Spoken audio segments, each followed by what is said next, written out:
Kendall's made his presence felt early in this game. Not the biggest guy, but brings it with athleticism and some tenacity off the edge. Gain of 2, 2nd and 8. 5:23 and counting, first quarter. 8-3, East St. Louis leads early on. As Coach Maris said, the #1 ranked team in the metro area, large schools by STL today. The Flyers playing the #3 ranked team in CBC. Shotgun snap, fake handoff.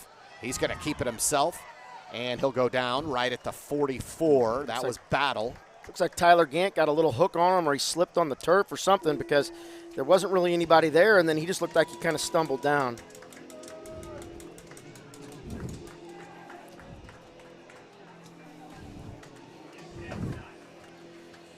So here we go, third and a little more than 4 here. Battle has number 15 in the backfield with him, Allie Wells, the Lutheran North transfer. Shotgun snap, Battle steps up, fires over the middle. He's got a receiver open inside the 45 to the 43. That's number 8, Ryan Boyd. Boyd had 5 catches in the spring with a touchdown. He averaged 15.2 per catch. First down Flyers, now in CBC territory for the first time at their 44. Battle completed 65% of his passes as a freshman. And you could see he put a little mustard on that last one. Gives it to number 15, Wells. Bounces to the outside. There was nothing up the middle. There, we got a personal foul. Looks like on 58. Is that McVeigh? Yeah, that'll be number 58. That's Miles McVeigh, the junior. One of the most highly recruited offensive linemen in the country. I mean, it doesn't matter regardless of class. Just watching film on this guy, just his ability to be able to move and do different things is amazing for the size that he is. He didn't stop after the whistle. Michael Thiessen, way downfield, was the recipient of that late hit or late block.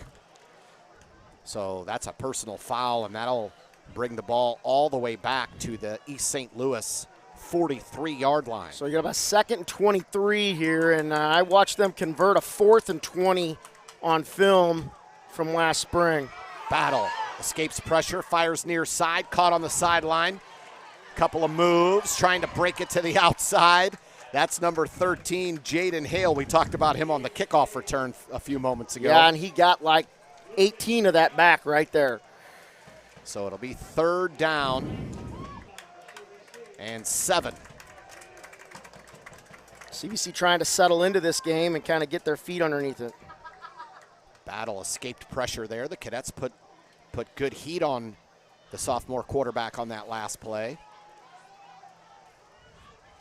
Battle rolls right, looking downfield, fires to the sideline, through the hands of Hale, incomplete, and we have a penalty flag. I'm trying to figure out illegal man downfield. Look at 77. He is past the first down marker when that ball was thrown.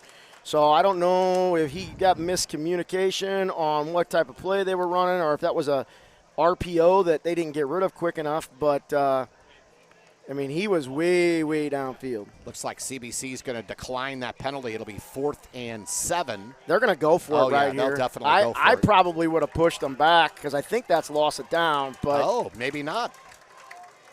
I know Luther Burden does the punting, and this is a spot in the field where.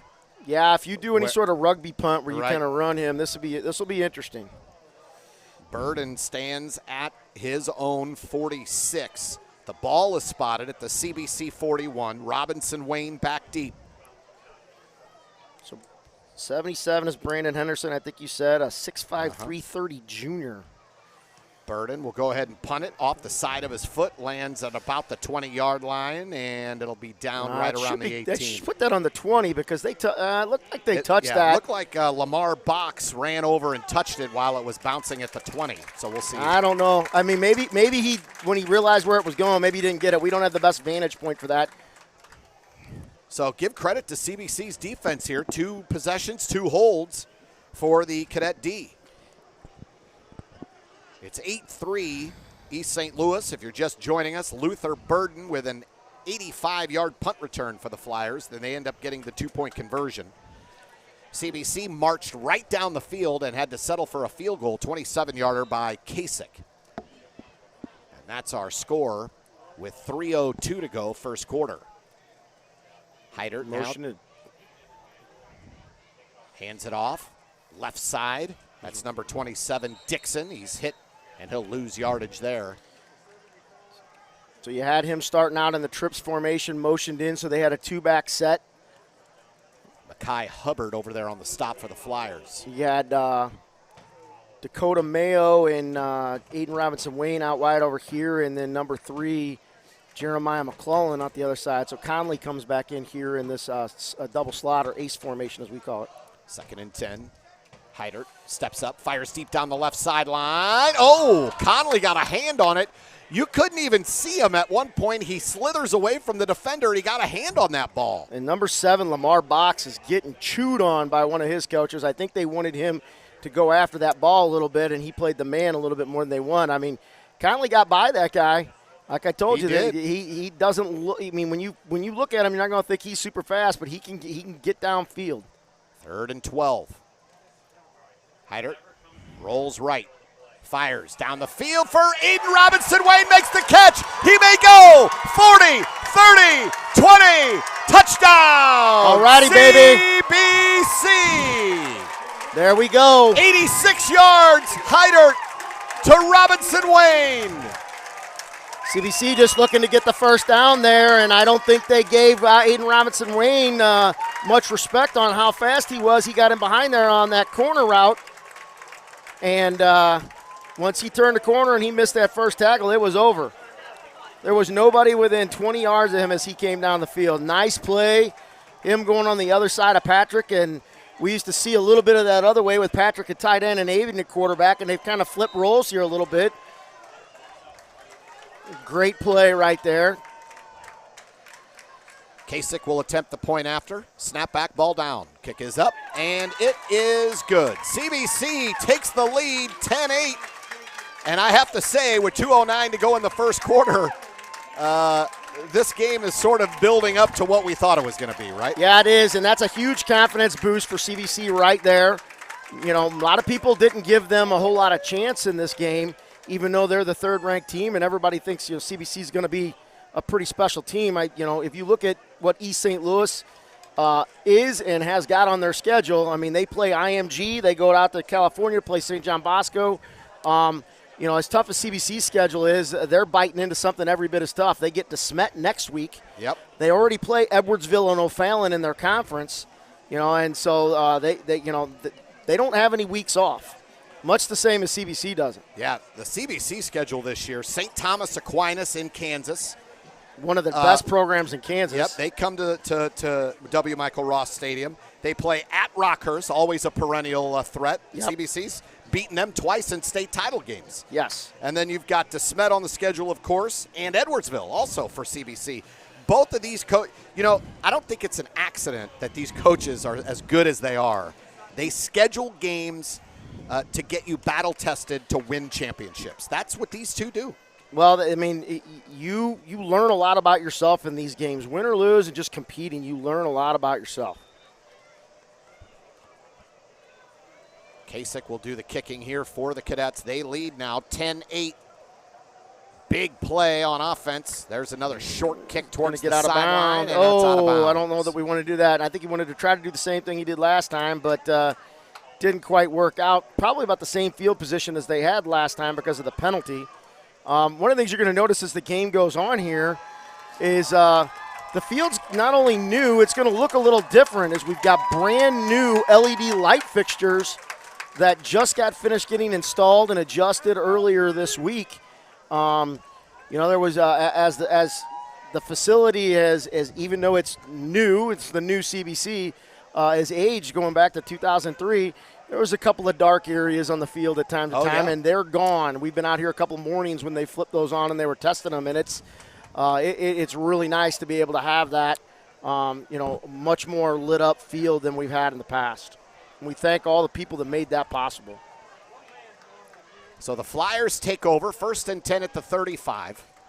CBC leads 10-8. Let's see what the Flyers have for an answer here. The Cadet defense has held them twice, forced 2 punts. And another timeout called by the Flyers. I don't know. I mean, Wells and Palmer were going to be in the backfield together in that particular play. You know, this is a, you know, CBC didn't have the luxury of a spring. Look at the crowd. Oh my gosh! Here. Look at this. Look at the sold-out section. crowd, by the way, here at W. Michael Ross Stadium. And boy, isn't it nice, Coach, to have fans back in the stands? I mean, is. That's the look. I mean, I was not only excited all day long, all week long, really, to come call this game with you today, but I was also equally as excited knowing that there's going to be fans back in the stands, and you just can't get that feeling without the fans there. No, you can, and I know that's one of the things. I had several nice conversations with Coach Pingle leading up to this game, and that was one of the things he was excited about, is be able to have people in the stands. There was electricity in the building all week about this. Handoff up the middle. That is Wells. Allie Wells follows his lineman, gets across midfield inside the 40, drags tacklers. Luther Burden helping him along, and they finally blow the whistle at the 31, but a big gain there by Allie Wells. Little motion out of the backfield right there. Got CBC leaning that way a little bit, and as we came down, we lost a fit there. What I mean by fit is the gap control defense that CBC tries to play. One of the guys got a little bit out of their lane and ultimately created a crease. And when you get creases in your defense, it creates problems. Shotgun snap, handoff to Wells, penalty flag, probably a false start here. On that last play, Wells was following number 58, the big offensive lineman Miles McVeigh, through that hole. And they're going to mark this one off against the Flyers on a false start. So it'll be 1st and 15 at the 36 for East St. Louis. CBC 10, East St. Louis 8, 1:42 to go, first quarter. Great start here to this game. I mean, it's living up to its billing, and let's hope it does for the remainder of the game. Now in motion in the backfield. There's a dump off to Wells, and there's going to be a flag on Jacob Tatum behind the play for a late hit on the quarterback. Sorry. They knock Wells out of bounds, but Tatum's going to get flagged for hitting number 9, Robert Battle, in the backfield well after the throw. So that'll take the ball down to about I'm looking at the line of scrimmage a little bit, just side of the this side of the 15. So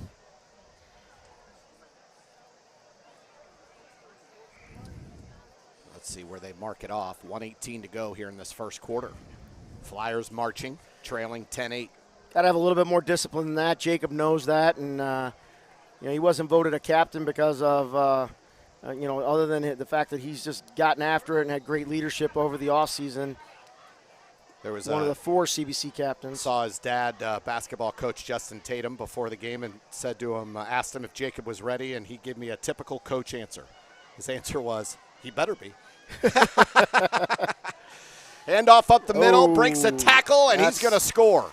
That's number 5. That's Marquise Palmer, the junior, who rushed for 12 touchdowns in the spring for the Flyers. He was their leading rusher, and he scores for East St. Louis. Got a nose for the end zone, see what they decide to do. I'm guessing they'll go for 2 again here. I don't know that they have a place kicker. Yeah, it's funny is when I watched them in the spring and I watched a couple of different games, I mean, they did well with their place kicking. I mean, they made the vast majority of the extra points that I saw. But maybe that gentleman graduated. I didn't look that closely at who the kicker was. Battle.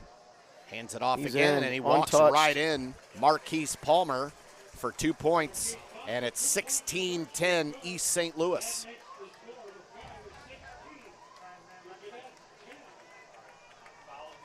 Well, East St. Louis gets on board on offense.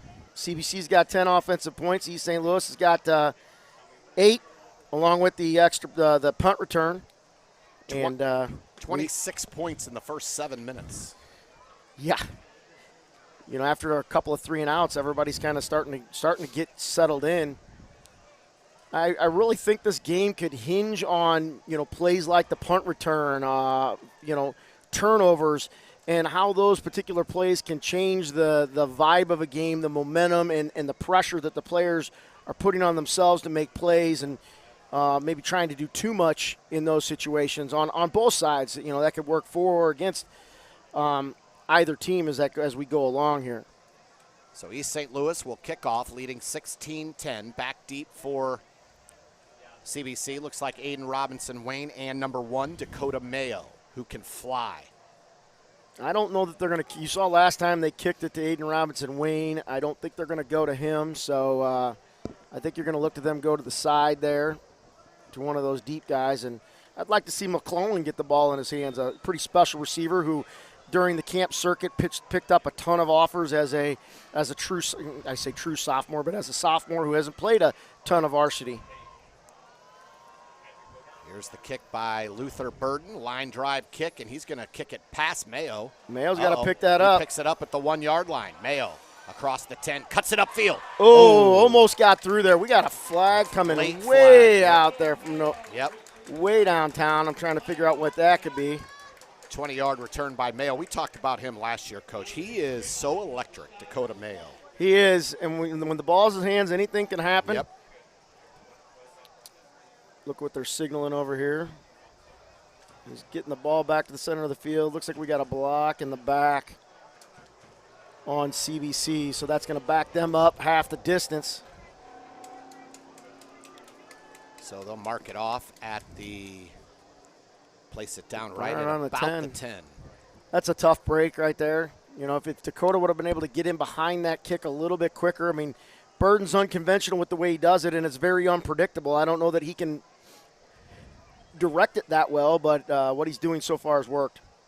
Heidert takes the shotgun snap, fakes it, keeps it himself, cuts it up the field. He's hit, but he drags a tackler or two up to the 14. Looks like he's got about 2 or 3 on that play. That's a staple of what Patrick is. I mean, he's not just a lot of people say he's a pro-style quarterback, but I would say he's a do-what-you-need-to-do quarterback. I mean, very physical runner, served as a fullback and a tight end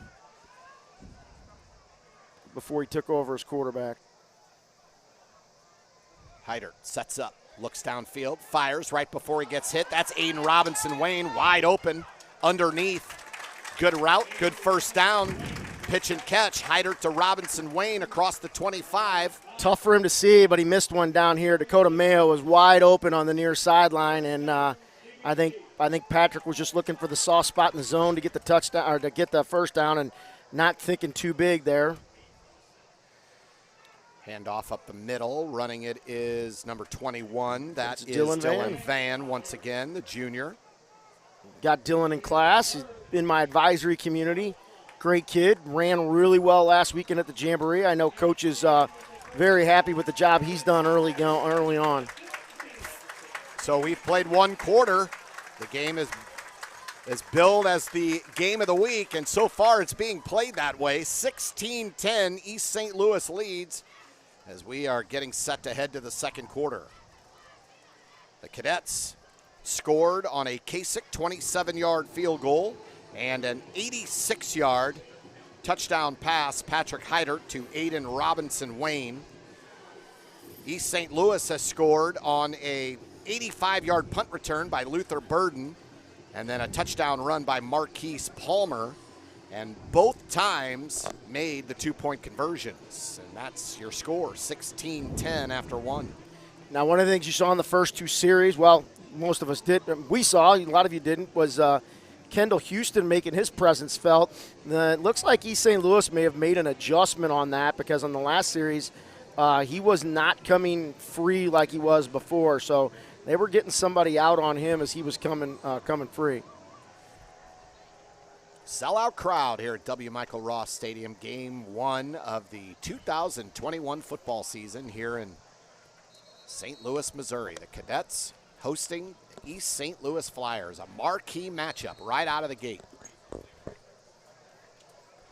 As Coach said earlier, East St. Louis goes to DeSmet next week for another marquee matchup.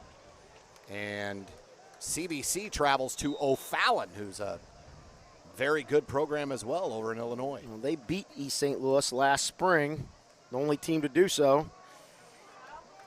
There's a good run up the Was middle. that Ralph Dixon? Oh, I guess it was Dylan again. I thought it was Ralph, but no, it was Ralph. That was Ralph. I heard Tom Murray calling it on the PA announcement. I'm like, I'm pretty sure I had that as 27, but he gets the first down, a 6-yard pickup, 1st and 10 at the 38. Heidert, low snap, looks, now he rolls, buys time, fires, sideline, comebacker, that's Conley. Conley makes a man miss, gets the first down, 14 yards. He came back for that ball, and you talked about it earlier, how good of a receiver he is. That just shows his IQ right there, coming back, knowing Heidert's rolling out to his side, came back to get that ball. Well, one of the things Coach Pingle did this summer in order to mimic missing so much time is he scheduled a lot more scrimmages. They went on the big 7-on-7 trip down to Alabama.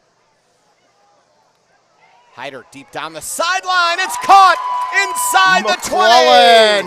the 20. Jeremiah McClellan. Jeremiah McClellan over the defender. 1st and 10 Cadets. Over Lamar Box. And who else was back there with Box? Looked like number 1, Leontre Bradford was the other player there in coverage. Up-tempo. Quickly to the line of scrimmage in the corner. Oh, and Robinson Wayne dropped it off his fingertips. Yeah, I don't know that we were set or they were all sides. There was a flag thrown out right as the ball was snapped. Looks like it's going to be on them. We came up and got going very quickly after that play, using that up-tempo style we do in order to catch them napping. Causes things like that to happen. 5-yard penalty here. Well, if that's what happened, we'll take it, yeah. Oh, illegal substitution, it looks like. So they didn't get all their people off the field and get their personnel package on. So that'll be 1st and I think it's gonna be 10 now, or 1st and 5 now from the, 7 or 6 yard line? Yeah, and they'll be able to get a first down without scoring. Heidert quickly, fade route, corner, and incomplete. Didn't have his feet in. That's Jeremiah McClellan. That's still great body control by Jeremiah. Just couldn't get those toes down. He was right there. I was waiting for that official on that far I know. side. I'm looking. Good catch. 2nd and 10, or 2nd and 5, I should say, at the 7 for the Cadets, trailing 16-10. Heidert sets up. 3 wide receivers to his left. Hands it off to Dixon. Dixon cuts it upfield in the end zone. Touchdown, CBC, Ralph Dixon. The sophomore, Bryce Parsons, comes around on a pull block, seals to set that play up. What a great tackle over our, we call it Tampa play on that, in order for him to come around, seal the guy who would have stopped him for no gain or loss, and Dixon gets in the end zone. Tie game right now, pending the extra point. Kasich, where's number 93, the 6'2 senior? He's got a big leg. Snap back, ball down. Kick is up, and it is good. CBC has retaken the lead. So I think 17-16. One of the things on these kicks, you see St. Louis getting off quickly. One of the things you don't realize and doesn't get talked about is the quality of the long snapper that CBC has. Number 62, Robert Lemaster, who's a senior, who's been snapping for 3 years now, is one of the best snappers in the area and is basically made the rounds to get on at a program to be able to long snap in college. He works at this as much as any other kid works at his trade, gets after it, and is outstanding to do that. Plus, a great-handed receiver in Gavin Conley on these holds. So it's going to take yeoman's effort from East St. Louis to get in on these, because it's going to be, very, very high level of execution between that trio. So the Cadets march right down the field and score again and take a 17-16 lead. 3 straight drives. The Cadets have put points on the board. And we have ourselves quite a game here early in this second quarter. Well, and, in 2016, we went over and played East St. Louis in the Classic, and we had a young team at that point. East St. Louis, Jeff Thomas, among other guys, were on that team, and that was a back-and-forth nail-biter game that went down to the wire. And if it weren't for a personal foul by one of the CBC defenders, they probably would have won that game. And still, after they went ahead late in that game, East St. Louis went ahead late in that game, Brett Gabbard, as a sophomore, led CBC back down, had a Hail Mary opportunity that almost was caught in the end zone. Yeah, East St. Louis scored. Jarrell Anderson scored with 28 seconds left in that game. But as you said, CBC had a chance at the end to pull off the upset, or not the upset, to pull off the victory. It was an upset. CBC was young. Nobody really expected much out of them yet, and they had almost an entire sophomore offensive line. That ball bounces out of bounds, and it'll be 1st and 10 East St. Louis at the 35. I'm wondering if this is the plan.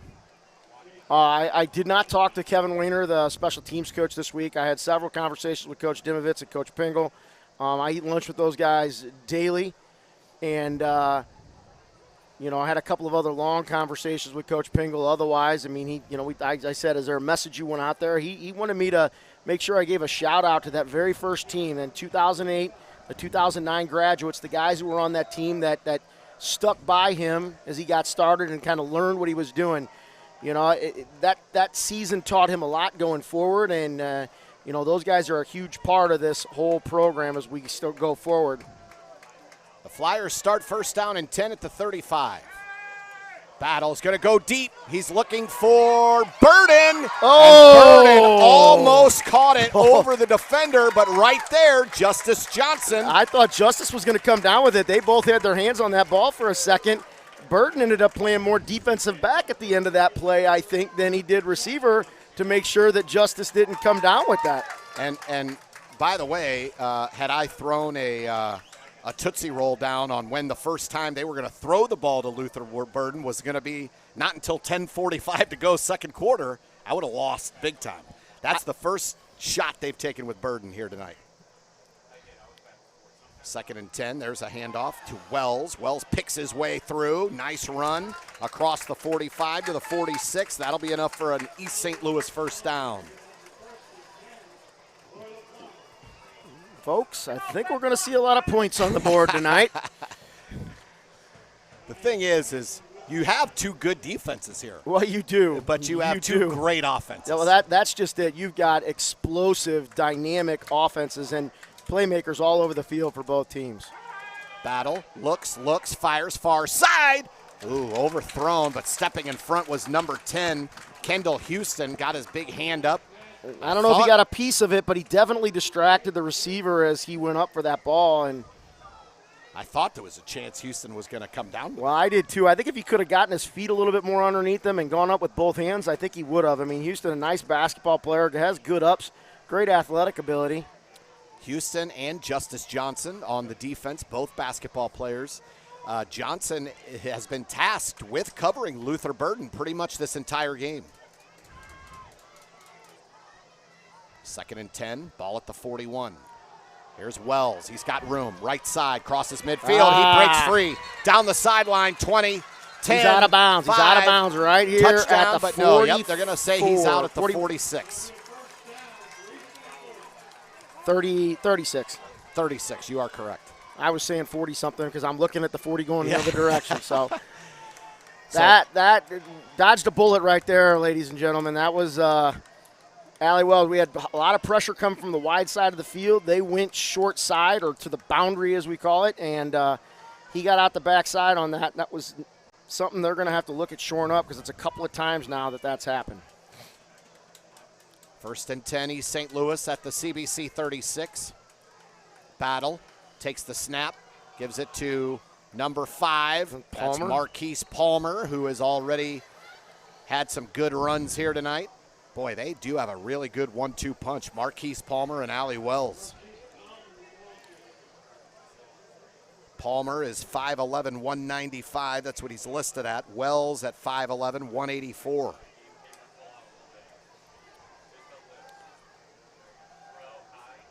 Quick pass left side, caught there inside the 25, down around the 20. That was number 6, Toriano Pride.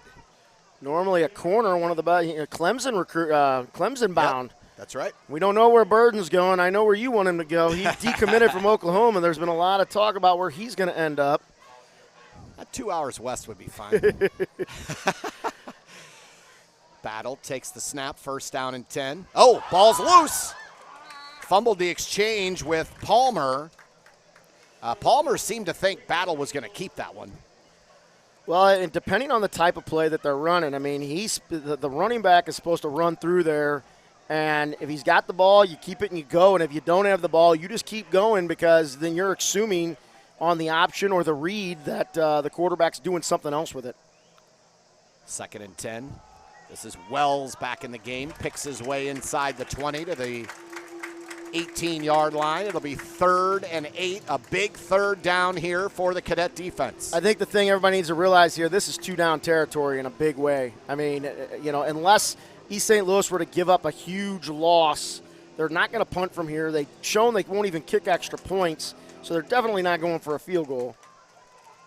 So you might see them just cram it downhill. Look, I mean, they're in a real heavy set with that deep back. They give it to Wells. He cuts it up. Good hit there, coming up to make the play for the Cadets. Looked like Michael Thiessen, came up with a big hit. It's 4th down and 7. And you are correct, Coach. The Flyers look as if they're going to go for it. Avery Olson, the junior, 61, checking into the game here for CBC on that defensive line rotation.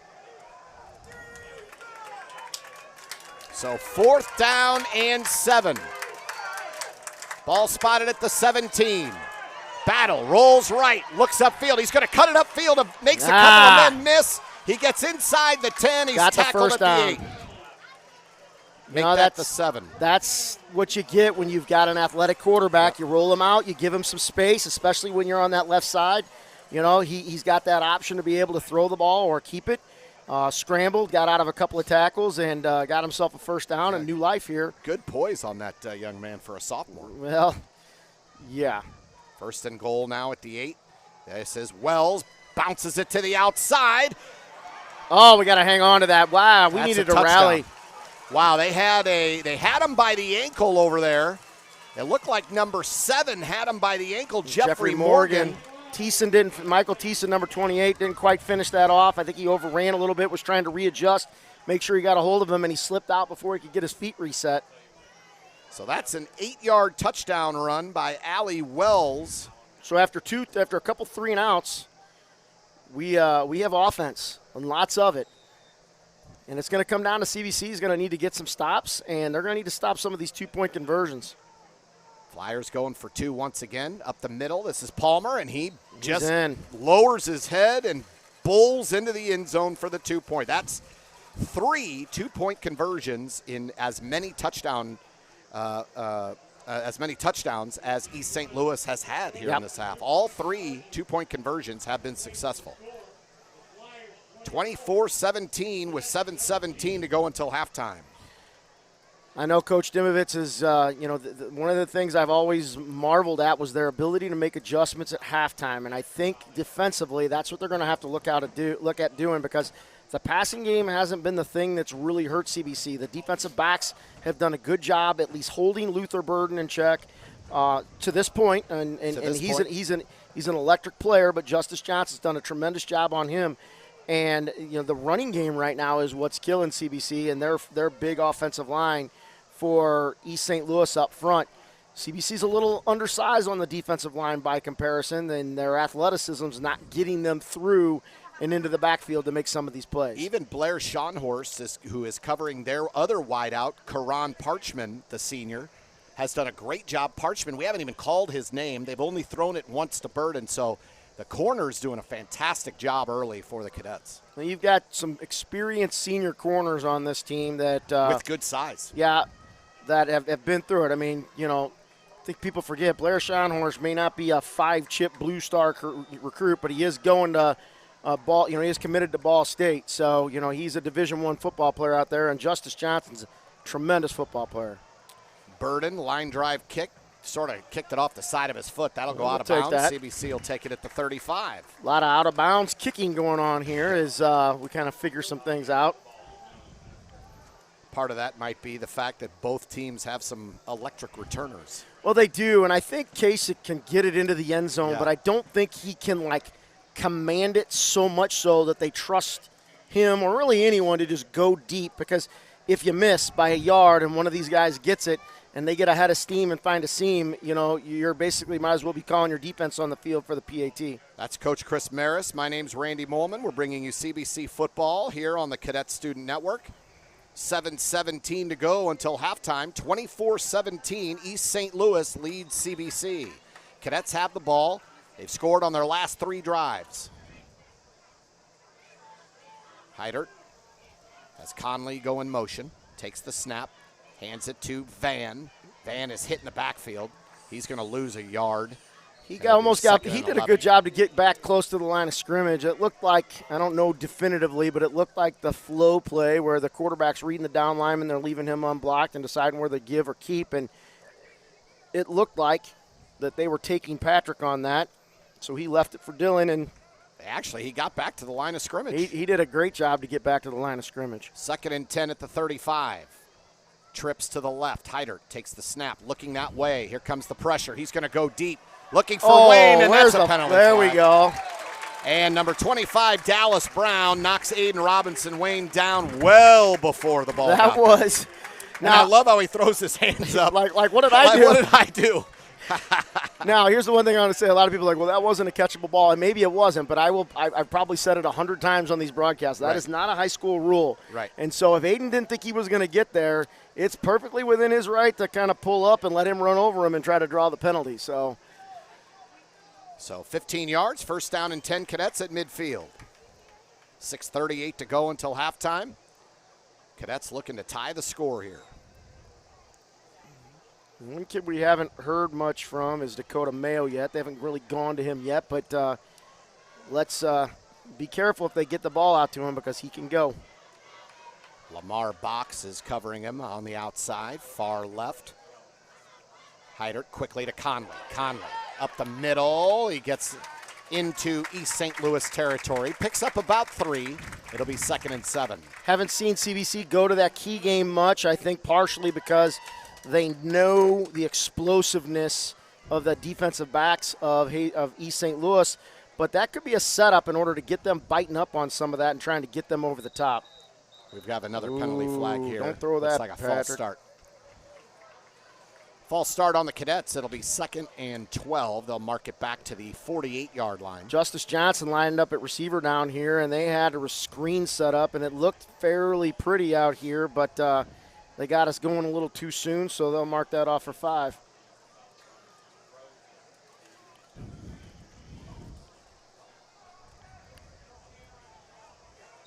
Last year, Heidert completed 64% of his passes, 15 touchdowns, 4 interceptions, threw for 1,230 yards.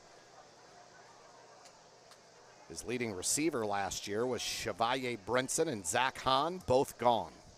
Graduated. Heidert going deep down the field, almost intercepted, but caught by number 8, Justice Johnson. Right through the uprights of his hands right there, right into Johnson's hands. Dallas Brown almost had a pick, but the ball landed in Justice Johnson's hands. Down to the 13. Illegal contact to the head on that play, during that play, obviously declining the penalty. So was that on Heidert? I don't know if it was on Heidert or not. The problem is we were trying to get up there and go quick, and they were marking off the penalty. Right. Now they're calling their 3rd timeout. Yep, 3rd timeout of the half called by the Flyers. I actually didn't see which way he signaled with the timeout, but I'm assuming the way it was all set up. So another big play from the CBC offense. Well, East St. Louis is really trying to use their athleticism to play up, play jam, and play a lot of pressure on CBC. They're not playing anybody deep over the top. They haven't shown the respect to the CBC receivers and their speed to be able to get deep. But it's happened a couple of times now to where we've gotten in behind them. Now, it'll be interesting to see whether or not they make an adjustment at halftime and deepen up on some of that. And if they do, what does that open up? I really, truly think that key was more to send a message. It's like, okay, they're softening up a little bit on our patterns. Explain to the audience what a key is. Sorry, the wide receiver screen that they threw down here that Conley only got about 3 yards on. And, I really think that they're trying to, oh, crap, that guy's coming. Well, you got to get up there in a hurry. Right. And trying to force those guys to rally up. They want them. CBC wants them to play tight. They trust our receivers to be able to get off the bump and get downfield. The crowd is into it here at W. Michael Ross Stadium. Jammed house here at CBC. Sellout crowd for opening night of the high school football season. And a marquee matchup right out of the gate. The CBC Cadets hosting the East St. Louis Flyers. Since 2014, both of these teams have won a total of 5 state championships. You know what I mean? CBC played St. John's. They played CB Memphis. They go across the state and play Rockhurst and other schools. But, you know, you don't have to go that far to find great national level competition. You don't have to travel. You don't have to bring people that far in from out of town. I mean, you can go right across the river and play a fine program like East St. Louis. And who knows, this could turn into a great early season rivalry over the next few years. Hyder, here comes the blitz, fires, looking for Conley, penalty flag. And again, that's number 25, Dallas Brown, called on the pass interference. I don't know what he thinks I don't know why he's upset. I mean, I'll be honest with you, it's the right play. This will be half the distance. Okay, it'll probably give CBC a first down. But if he doesn't do that, it's a touchdown. It's a touchdown. Right. You know, and as a freshman coach, we tell the kids, because it's only a 15-yard penalty if you're in the middle of the field and half the distance if you're close, let's live to play another day on defense and not give up the touchdown. Don't give up the sure thing. We'll figure it out. There are good pass interference plays in high school football. Ball spotted at the 7. First down and let's call it 4. Maybe 3.5. Hyder. 3 wide receivers, top of your screen. Hyder takes the snap, hands it to Van. Van pokes his way underneath, but stood up at the 5. Right there. Got about. So it didn't give them a first down. So, I mean, even better. Now it's going to be second down. Mekhi Hubbard came in to make the tackle. 2-yard pickup. 2nd and 3. Ball at the 5. Hyder, corner of the end zone. Too far for McClellan. Another flag. I don't know who he's going to get. It looked like it could have been McClellan pushing off or pass interference. I thought that was a good battle. The official down there is giving the hold signal. So okay, that makes more sense. And it'll be 1st and goal for CBC. 5:29 to go until halftime. The Cadets about to tie things up here. Well, we hope. We hope. We hope. They're on the verge of it. It'll be 1st and goal. Ball spotted at the 2 or the 3. Looks like about the 3-yard line. Dixon and Van in the backfield with Hyder. Robinson Wayne and number 3 McClellan split out far left.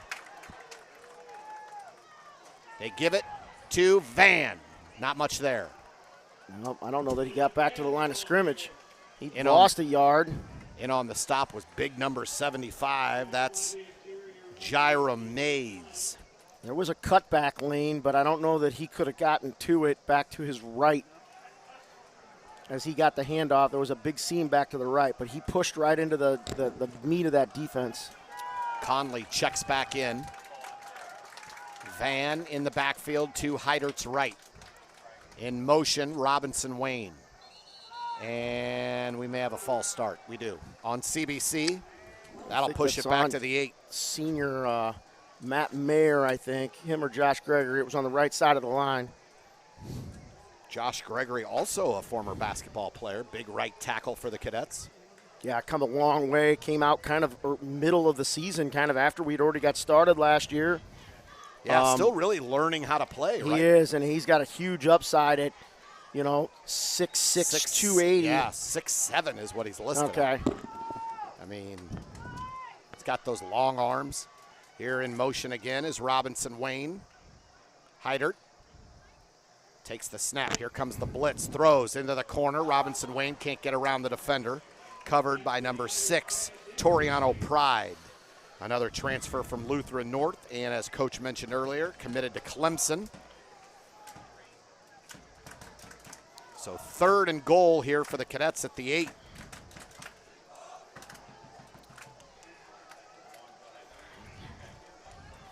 Obviously, looks like CBC is going to put the ball in the air on this play. Hyder looking right, steps up in the pocket, pressure coming, he's sacked. Number 75 there again, Jaira Mays came in from the inside. Heck of a push on the inside right there by East St. Louis to get the sack. They haven't gotten tons of pressure on Hyder there, so it looks like CBC will trot the field goal unit out.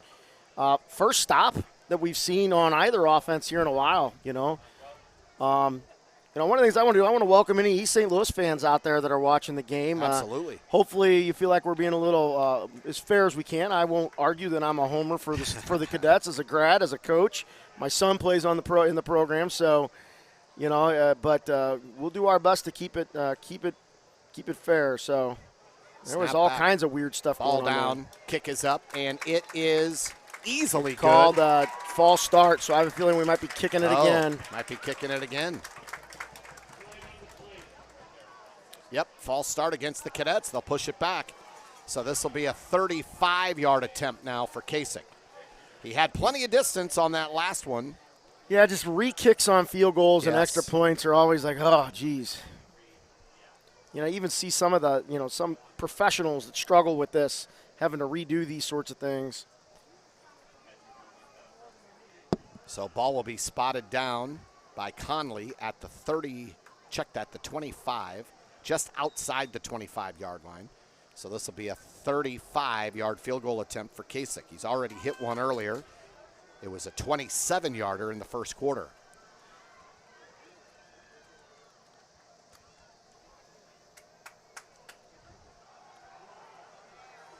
Snap back ball down. Kick is blocked. Get on it. CBC recovers. Kick is blocked. And that was sort of messed up again as it looked like Kasich was moving forward before the snap and he had to reset himself. And then they called for the snap again. I feel like there was a little uncertainty on the snap there. Anytime you've got to redo a kick after like that in that situation, you get yourself a bad break. And so that's a tough situation. CBC gets down to the 3, then goes backwards on several plays, a couple penalties, kind of shot themselves in the foot and missed a field goal opportunity that would have kept them within one score of the game. I mean, they are one score down right now. But East St. Louis has really put a clinic on here in the second quarter with their offense. Both teams have, in terms of the explosiveness of their offense. So the Flyers now take over on the 24 with plenty of time, 3:31 to go until halftime. Battle sets up in the pocket. Here comes pressure. Throws over the middle. Caught. Across the 40 to the 41. That's number 8, Ryan Boyd. Nice crossing route right there. Looked like we were going to get to Battle there and ultimately was able to get rid of the ball. Boyd's. Nice pickup by the offensive line right there. Looked like 94 Amir Ellis was going to come free and give Battle a good pop, and didn't happen. That was Boyd's second catch. The Flyers have no timeouts remaining here in this first half. That was Allie Wells, I believe. Tatum off the backside, got a hand on it, keep from getting too much there.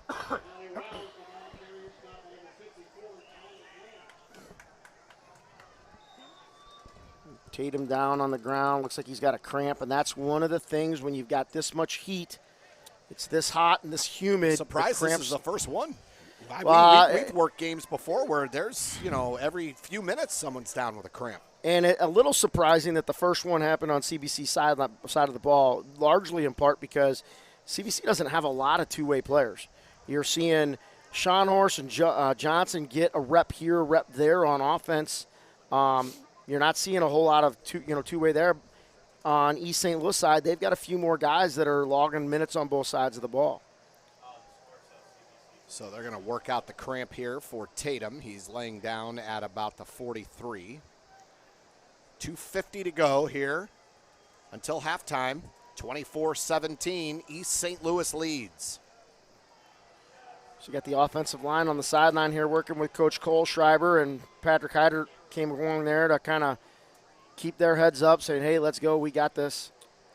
Is senior captain, middle linebacker Isaac Sear, who is out for the time being. It remains to be seen whether it's for the season or whether it's short-lived, but he's had some knee issues. Tough injury last year. CBC's leading tackler.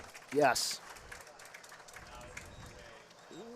An emotional leader for them, in terms of how things go. Very intense competitor. Mike Thiessen slides in there as the other inside linebacker. So it'll be 2nd and 8 at the 45. 2:50 to go until halftime. East St. Louis working with no timeouts here. They've used all 3 of their first half timeouts. Fake and a throw far side. Down the sideline, that'll be a first down.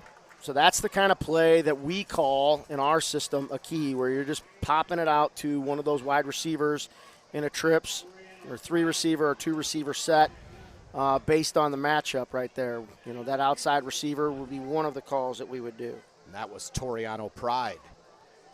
First down and 10 at the 47 of the Cadets.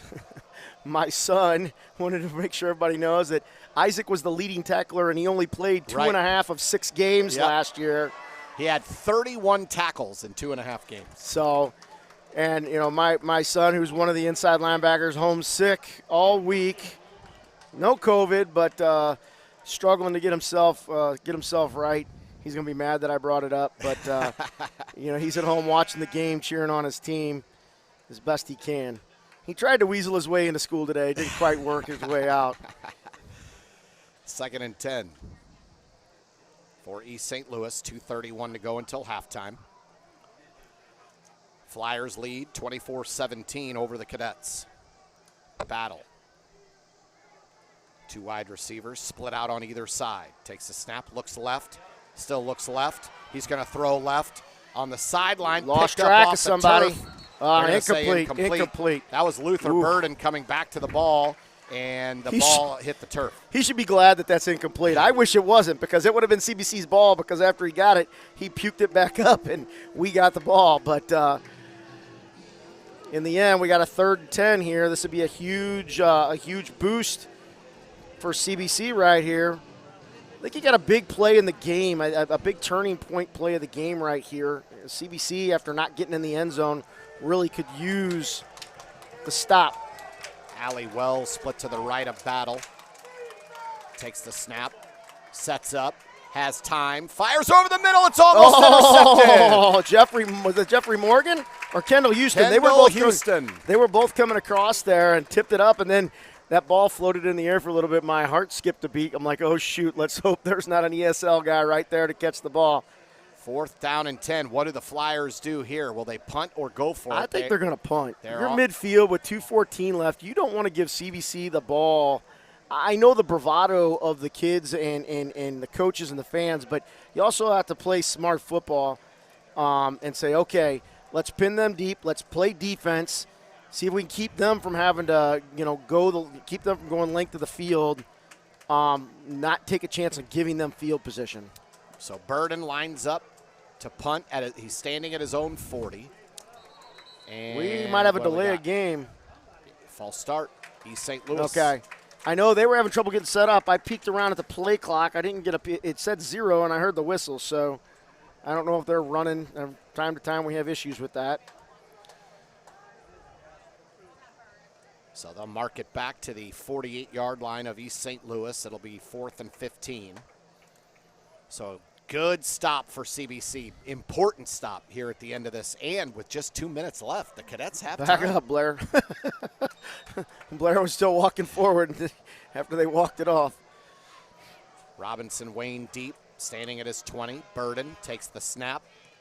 Line drive punt will bounce at the 15. Wayne, fumbled it, but he did get possession.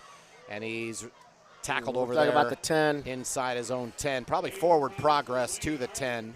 I think if I had that to do over again, I'd coach him. I was like, okay, go run interference on that. Let that ball roll and run interference. And I mean, that ball had enough on it. It was probably going in the end zone. Go get in front of that guy, keep him from being able to run down on it, and we'll try to get it at the 20. But nonetheless, I think we dodged a bullet there.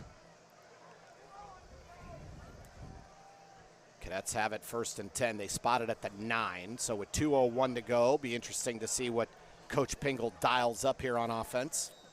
I think we have all our timeouts. So. We do.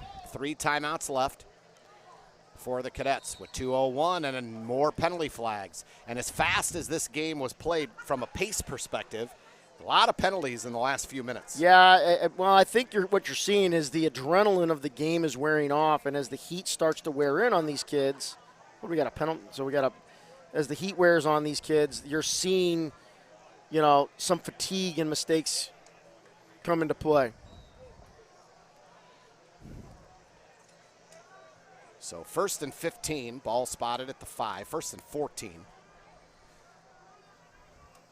Heidert takes a snap. He's in the end zone, dumps it off. Wow. There's a good move across the 10, 15, 20, 25, 30, 35, out of bounds, run out of bounds. Oh, my. Across the 20 to the 24. Tip my cap to Coach Pingle. I don't have the guts to throw a screen pass to my running back that close to the end zone. So that was a gutsy call right there under this set of circumstances, and got them some breathing room to make something happen. 19-yard pickup. Heidert, far side. Oh, he's hit right away, but he escapes the tackle across the 35 to the 39. That was Jeremiah McClellan who broke the tackle, and boy, East St. Louis came up hard on that pass from Heidert. They did. They came up hard. McClellan, and we always ask a kid on one of those plays to make one guy miss. Now, that's not the circumstances we want it to happen, but that's what we're looking for. And he made a guy miss and got a first down. Huge play. First down and 10 for the Cadets. 1:41 to go until halftime. Heidert looking. Now he's going to take off, and he's tackled at the 39 by number 11. That's Jalen Bird. I don't think you're going to see CBC take a timeout here, not with where they are on the field. I think you're not going to see them burn it. I got an official's timeout. Bird led the Flyers in the spring. There's a shoe missing. Number 75 for East St. Louis lost his Gyra shoe. Mays. That's a little bit of a break for CBC right there. Jalen Bird, 42 tackles in the spring, led the Flyers. Heidert fires to the sideline, incomplete, intended for McClellan, covered over there by Lamar Box. And it'll be 3rd and 10. One of the things I'm noticing here with as soft as they're playing, he's got the opportunity to get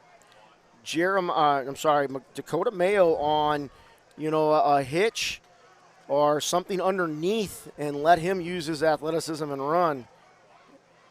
There's a handoff on 3rd and 10 up the middle. That's a big run. What a call by Scott Pingle. And Dylan Van with the big-time carry for first down on 3rd and 10. Sort of a delay. Little delay, draw, if you would call it, and a huge play right there, an important place there, so you didn't have to punt. Oh.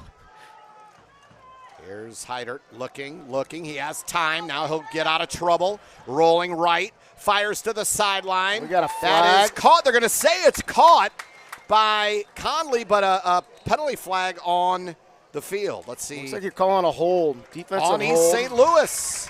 I think they're probably going to decline that if that's a completed pass because that would be more yardage. One of the East St. Louis cornerbacks is not feeling very good. That's the second time in this game Heidert has rolled out of trouble. Conley's come back to him to make a catch. Big time play. CBC with still all 3 of their timeouts. So now with 55 seconds left inside East St. Louis territory.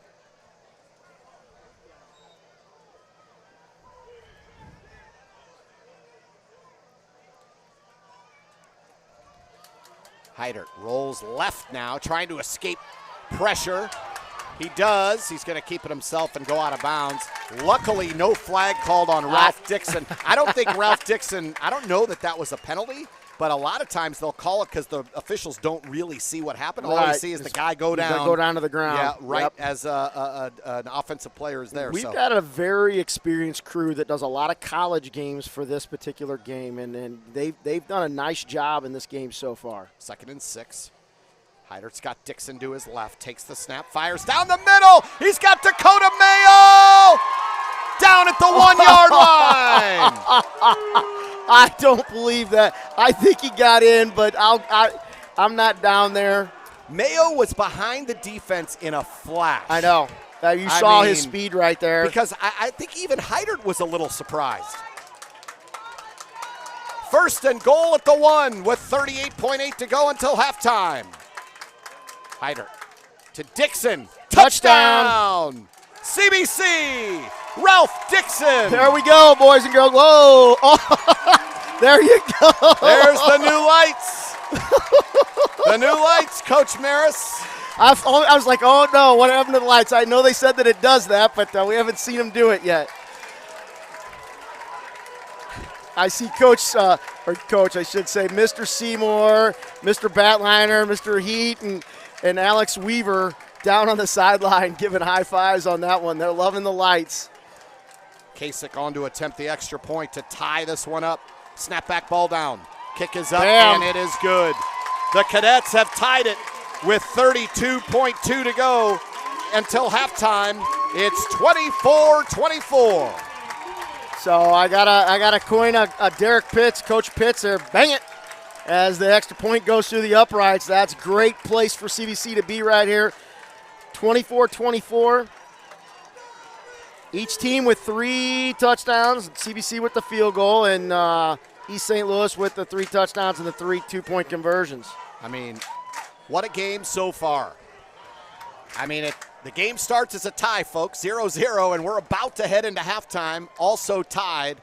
2 of the best teams in the area, 2 of the biggest traditions in the St. Louis metro area, 2 of the best coaches in the St. Louis metro area. Home opener, the year after COVID. Everyone's excited. I mean, the atmosphere couldn't be better. And we're tied right here with 32.2 to go until halftime. Well, and I think a lot of people forget Coach Sunkett cut his teeth as a defensive coordinator at Ladue on some very good Ladue teams, back in the late 80s, early 90s, and then was the head coach at Riverview. That's right. On a Riverview team that won a state championship with, I'm probably exaggerating, it seemed like they only had like 28 kids, and Christian Morton, Damian Nash. Christian Morton's brother was a receiver on that team, and I remember being down at the Dome and watching them play a Jeff City team that I think CBC coach Justin Gage might have been on that Jeff City team. Another kickoff short, and that'll land out of bounds. I think they're trying to soft that inbounds and get underneath it. I think so too. Kasich's just not putting it right. But here's the deal. Don't give them easy yardage, easy points. If you're comfortable putting it on the 35 and letting them go. Now, they got 32 seconds, and they've got the horses to get in and get something happening here. So CBC is going to have to keep the pressure on in order to make some things happen and build off that last defensive series. So East St. Louis will have the ball at the 35-yard line. And actually, with 32.2, it is not out of the realm of possibility that they could push the ball downfield. The question is, can they get it all the way to the end zone in time? Because as we've seen, they don't kick the ball. So no, they don't, and they're going to have to run stuff and get out of bounds unless they just bust one. And look, they've got the ability to do that. We've seen that. I watched it on film against good programs like Edwardsville and O'Fallon. Hand off to Wells. He is stuffed. Can't, just shy of the 40. Gets to the 39, and the clock's going to run out. I don't think Coach Sunkett will run another play. I don't know. We'll see. No, the way they're walking on the sideline, they're not. It doesn't look like they're going back after it. And Lucas McAllister hobbling off there. He's done a nice job as a safety for CBC to start this season. They will not run another play. It is halftime at W. Michael Ross Stadium. The CBC Cadets and the East St. Louis Flyers tied at 24. Before we go to halftime, Coach, what are some of the things that you think Coach Pingle and the staff will address going into the third quarter? They've got to find a way to get pressure on Battle. And they've got to be able to rally onto the running game more. If they're gonna force East St. Louis to get 3 and 4 yards and force them to run the ball and do that, I think that's fine. East St. Louis is still going to put points on the board, but they've got to be able to rattle it because they're going to go in. And Coach Sunkett's a heck of a coach. He's going to go in and make some adjustments at halftime as well to try to get his team to do some different things. They've not attacked the middle of the field much in the passing game. Everything's primarily been down the sidelines with a couple of exceptions. You might see them try to get Burden something on a crossing route to where he can catch the ball and go. For CBC, offensively, you just got to keep that rhythm. They've been able to run, they've been able to pass, and you just can't let your foot off the gas. How about, let's give some credit to that Cadet secondary. How about Karan Parchman and Luther Burden, their two leading receivers, no catches in that first half? Look, I think those guys are immensely talented, and it's a testament to the talent of Justice Johnson and Blair Schonhorst, who I don't know that a lot of people around the area really understand the quality of the cornerbacks that CBC's been able to utilize to make this happen. Plus Jeffrey Morgan helping on the back end as a safety with 3 years of experience, plus a huge thumper and Lucas McAllister as a safety back there. And we've seen Kendall Houston as an outside linebacker be able to make plays in the run and in the passing game, knocking passes away, getting sacks, those sorts of things. I mean, those are all huge components of why they've been able to shut that passing game down. The question is whether they continue. That's Coach Chris Maris. My name's Randy Molman. You're watching CBC Football on the Cadet Student Network. It is tied at halftime, 24-24. We'll be back with the second half here shortly.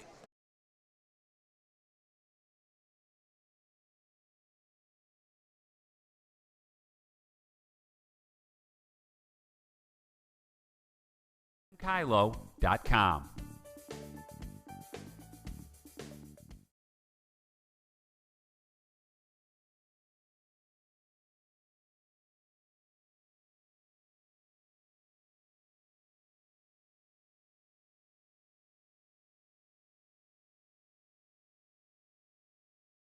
CBC alum and State Farm agent Tim Kylo is proud to be the presenting sponsor of the Cadet Student Network.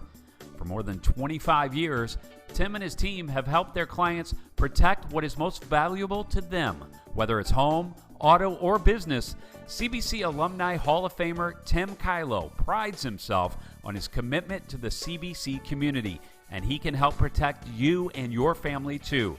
Give him a call at 314-842-4442 to see how Tim can save you money on your insurance. Learn more online at timkylo.com. Tonight's CSN game is brought to you in part by State Farm agent Tim Kylo, 314-842-4422. Also by Mercy Sports Medicine, providing sports medical services to all our CBC athletes. By Chick-fil-A, the official chicken sandwich of CSN. And by Athletic Republic. Thanks to all our sponsors and supporters of CSN. Season back after the COVID year. One of the biggest decisions a head coach must make is who will be the starting quarterback. Luckily for head coach Coach Pingle, the decision was easy. Senior Patrick Hyder has been tabbed as the starting quarterback this season. When he took over for Aiden Robinson-Wayne last year after an injury, he didn't look back. Passing for 1,230 yards and 15 touchdowns last season in only 4 games, Patrick will be one of the top quarterbacks in the area. Aiden Robinson-Wayne has found a new role to help the team where they need it the most, wide receiver. All of their starting receivers from last year have graduated, with Zach Hahn going to Mizzou, Chevalier Brenson going to Ball State, and Kenneth Hamilton going to Wash U. Aiden has already showed his big playability and will be a lot for opposing defenses to handle. Aiden leads a talented wide receiver core with fellow senior Gavin Conley, along with junior Dakota Mayo and sophomores Jeremiah McClellan and Jared Stewart. The offensive line returns 3 starters, senior Matt Mayer, junior Levi McGee, and sophomore Bryce Parsons. Juniors Bo Brown and Josh Gregory will fill the 2 remaining spots on the line. Both running backs from last year have also graduated. Juniors Jeremiah Love, Dylan Mann, and Ralph Dixon will all fill the running back depth chart, and all 3 will have an immediate impact. Now on the defensive side of the ball, the Cadets are very experienced and will return 9 starters. At defensive line, seniors R.J. White and Jerome Logan with junior Tyler Gant will return, along with junior Amir Ellis taking over an empty spot on the depth chart. The D-line will wreak havoc this year on the opposing offensive lines. The linebacker core will be scary and experienced this year, returning starters led by senior Kendall Houston and junior Kyan Franklin. Coming back from an injury and starting this season is senior Jacob Tatum, who is destined for a huge year. Junior Michael Thiessen will also play in the role in the linebacker core. Ball State commit Blair Schonhorst and Justice Johnson return in their senior year and will be locked down at corner. Senior safety Jeffrey Morgan will come back, and junior Lucas McAllister will fill the hole left by Ball State signee Jordan Marshall. The senior Josh Kasich will once again handle the kicking and punting duties for the Cadets. Senior linebacker Isaac Sear and senior defensive lineman Colin Bell are both expected to be back from injury during Week 4 against Vianney. The home opener is here tonight against East St. Louis at 7 p.m. Or if you can't make it, you can watch it here on CSN. CBC alum and State Farm agent Tim Kylo is proud to be the presenting sponsor of the Cadet Student Network. For more than 25 years, Tim and his team have helped their clients protect what is most valuable to them. Whether it's home, auto, or business, CBC Alumni Hall of Famer Tim Kylo prides himself on his commitment to the CBC community, and he can help protect you and your family too. Give him a call at 314-842-4442 to see how Tim can save you money on your insurance. Learn more online at timkylo.com. Tonight's CSN game is brought to you in part by State Farm agent Tim Kylo, 314-842-4422. Also by Mercy Sports Medicine, providing sports medical services to all our CBC athletes. By Chick-fil-A, the official chicken sandwich of CSN. And by Athletic Republic. Thanks to all our sponsors and supporters of CSN.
We are back live here at W. Michael Ross Stadium on the campus of CBC High School. The marquee matchup of the weekend here in the St. Louis metro area, the CBC Cadets and the East St. Louis Flyers. And we are all tied at 24. My name is Randy Bowman, Chris Maris alongside. Shout out to CBC football player Cam Griffinhorst, who was responsible for that player preview that you saw at halftime. What a great preview of the CBC players before the season gets underway. He did a fantastic job with it. Hope you guys enjoyed that at halftime. Coach Maris is alongside, and Coach, 24-24. I've talked to several people at halftime as I was milling around. Everyone said the same thing. Exactly as we expected it to be. Close and exciting. Well, it's been an electric game, an electric atmosphere, and, as I talked to a couple of alums who I coached previously, Diodene Frost and Chance Lotz, we talked about this. This is a heavyweight title fight. This is old school, from my childhood in the 80s and the early 90s, when Mike Tyson was lining up and whatnot. I mean, you've got two heavyweight title fight guys going at it. And they just keep trading blows, almost like a Rocky movie, back and forth. And, we're going to feel for I think whoever made the better adjustments at halftime is ultimately going to come out and win this game. We still haven't had a turnover. Knock on wood that doesn't come for CBC first, but we still haven't had a turnover. We had some penalties. I think you're seeing some fatigue from the heat and some fatigue from, you can play all the scrimmages and jamborees and 7-on-7 matchups you want, but it just doesn't mimic playing full contact football and getting after it. Cadet fans, are you protected? Call State Farm agent and CBC alum Tim Kylo for all of your insurance needs. Tim is more than just the best insurance guy in town. He's also the presenting sponsor of the Cadet Student Network. We're very grateful for his support. Give Tim a call, 314-842-4442. Or shoot him an email, tim@timkylo.com. That's K-I-L-O. We want to say thanks to the folks at Mercy Sports Medicine for continuing to take care of our student athletes. Mercy is ranked as a top-tier Catholic health system nationally and offers the highest quality health care for students and families. We know that firsthand here at CBC. Athletic trainer Kristen Jeans and the team at Mercy take great care of our young men. To learn more, visit mercy.net. And they've got their work cut out for them tonight, as you mentioned, with the heat. And as fast-paced as both of these teams play, we've had a couple of cramping issues, but nothing serious, which is good. But they're all over it down there, those Kristen and her team at Mercy. They do a great job keeping these guys on the field and protecting them when they're down. One of the things we saw is right at the end of the half, Lucas McAllister hobbled off and thought maybe he might not make it back on the field, but here he is out on the kickoff return team as CBC gets a chance to start the second half with the ball, provided they get a good return. Luther Burden will kick it off, and he kicks it deep, and Robinson Wayne catches it at the 1-yard line, across the 10, cuts it to the 15, and he's tackled there. Good coverage by the Flyers. Number 21 in on the stop for East St. Louis, Antoine Hayden. That just gives you a sense of the speed of this East St. Louis team. I mean, they got downfield on kick coverage in a hurry. And it wasn't just one guy. It wasn't like they had one or two guys down there. I mean, the whole unit flew down the field. Extremely impressive. Usually you can identify a weak link in something like this, and there wasn't there on that. And on the other kickoff returns, we haven't gotten a whole lot on that. They kicked one out of bounds. We've been in and around the 20-yard line, but we'll start on the 15 right here. Ralph Dixon will be the tailback for CBC. We really haven't talked about the loss of Jordan Clay, the loss of Artie McAlpine, and these young guys, or these guys that were playing behind those guys last year, have stepped up here tonight. Well, look at it go. There's Dixon up the middle, takes a big hit across the 25 to the 27. You looked at me, and all of a sudden, Ralph Dixon was shot out of a cannon, and then I missed gets the whole first play. down. First down right up the gut, and those guys, those seniors last year were great for us, but these young guys are electric, and they're just now juniors. And we saw Ralph a little bit in the JV, and at the end of some varsity games last year, he showed some bursts. Dylan was battling some injuries last year, and we still haven't seen Jeremiah Love, who's been battling some injuries, but he was back at practice this week, and hopefully here in the next, maybe next week or the week after, we're going to get a chance to see him. And He was electric on the camp circuit this summer. Dixon and Van only had 31 total carries last year. Hyder going deep. Oh, and he almost had his man. McClellan went over the defensive back. The ball deflected off of his helmet. Lamar Box had good coverage, but McClellan almost made a fantastic catch. He did, and if Box played that a little better, he might have been able to pick that off. And then the one thing I want to make sure we don't get is any goofy stuff. And now just McClellan's play down. Football. I think he's probably cramping up a little bit as he went down. You run those long routes, and then you go down hard. The sudden stop can cause those muscles to seize up a little bit. So McClellan's down far side. Timeout on the field. Yeah, last year, Ralph Dixon in limited duty, 14 carries, 164 yards. That's an 11.7 average. And Dylan Van had 17 carries for 50 yards. And so for them to now take over, and, you know, what we haven't really talked about is how good Aiden Robinson-Wayne has been in his full transition now to wide receiver. Well, special athlete and a special kid. You know, a lot of guys, you know, he kind of got Wally pipped a little bit. I mean, you know, he didn't do anything wrong last year. He got hurt. Patrick came in. It took him a while to get his feet back underneath him. And when he was ready to go at quarterback, Patrick could just seize the job. And, you know, and so he just never really got another opportunity to go in. And, you know, never saw him pout, never saw him drop his head. He did what he needed to do to be a part of helping this football team. As it is, he was voted a captain by his teammates. You've got the four captains, Tatum, Aiden Robinson-Wayne, Hyder, and Isaac Sear. You know, those guys showed great work ethic and leadership in the offseason helping this team get ready. And with Sear not here, Jerome Logan went out and took with the captains for the coin toss. Hyder is about to be sacked. Number 54 was in there first. That was Darius Mayo, the defensive tackle, the junior. And then one of the East St. Louis helmets popped off. He'll have to come off the field, but I doubt he's on their punt return unit anyway. Well, he might be. They might leave their defense out there, but bad break there for CBC. He's waiting for the player to get off the field because he had no helmet on. I saw the official waving his hand. So 4th and 13, and Kasich will punt. Luther Burden deep, and last time we were here, it was not good for CBC, so let's see if they got a different plan. An 85-yard punt return for touchdown for Burden in the first quarter. That punt is directed towards the sideline, goes out of bounds near the 40. Let's see where they mark it.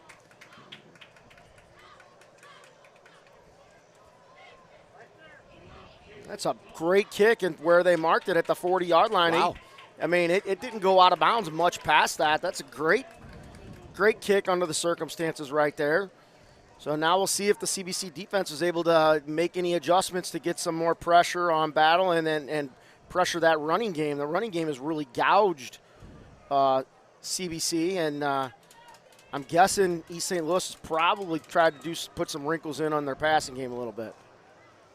First down and 10 for East St. Louis at their own 40 after forcing a CBC 3-and-out. At the beginning of the game, CBC forced East St. Louis to go 3-and-out. There is a pass to number 4. That's Karan Parchman, and that's his first catch of the night for the Flyers. So on the coverage, Tatum's down.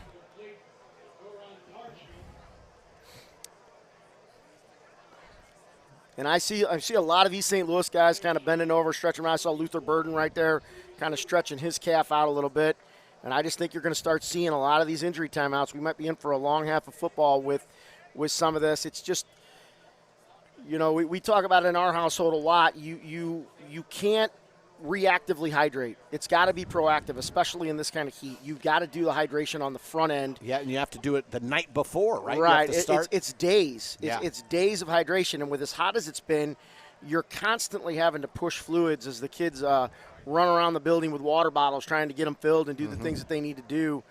And it's really hard to do. The kids feel fine, but they're not pushing enough fluids, and you know they get tired of it because they don't want to go to the bathroom every 20 minutes. So they don't want to deal with it, and this is kind of the byproduct of that when you don't do those sorts of things. And you're seeing a little bit of drag in everybody as the heat wears on, and so it's going to be whoever can dig down deep and make it happen. I will say the new LED lights here at the stadium are, you are correct. There are no dark spots anymore in the corners of the end zones. Well, the south side end zone, the southwest end zone corner used to be very dark back in that corner, and it's so bright right now. Yeah. You can see the pylon really well. You used to go like, okay, there's a pylon over there somewhere. So if you're just joining us here for the second half, Jacob Tatum, linebacker for CBC, is down with a cramping issue, it looks like, at the 36-yard line. Kristen Jeans and her staff at Mercy helping work through that right now as we have a delay.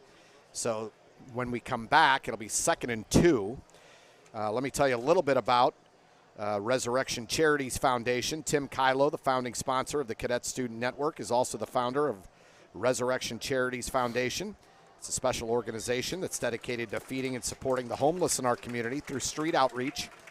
Each week, a dedicated team of volunteers commits so many hours to preparing and delivering meals to the people who need it most. Tim is a great example of how CBC's alumni carry our LaSallian mission far beyond their high school days. To learn more about Tim's work, just search Resurrection Charities Foundation on Facebook. We encourage you to show your support for this great organization. Tatum is limping off. You know, I hope it's just a cramp. I don't know that they'd be letting him put that much weight on it if it was anything other than a cramp. I think they would be helping him off. I think they're hoping that movement they're going to be able to evaluate whether or not he's going to be able to get it stretched out. So 2nd and 2. Battle fires it into the turf. Ball pounces up and is incomplete. Oh, my. A couple of chances for a catch and an interception on both sides. That ball, now we got another cadet down. That looks like 94. Here, let's take a good look. That's Amir Ellis.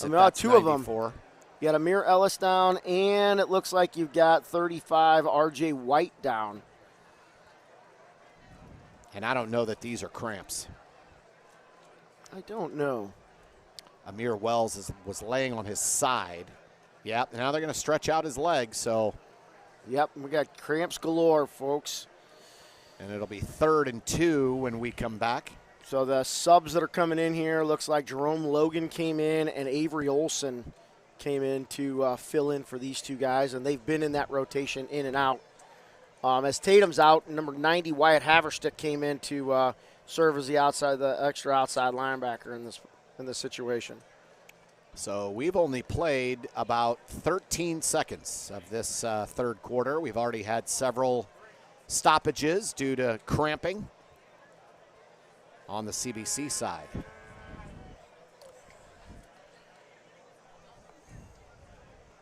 Tonight's attendance, as you can see right there, a sold-out crowd here at W. Michael Ross Stadium. Look at that.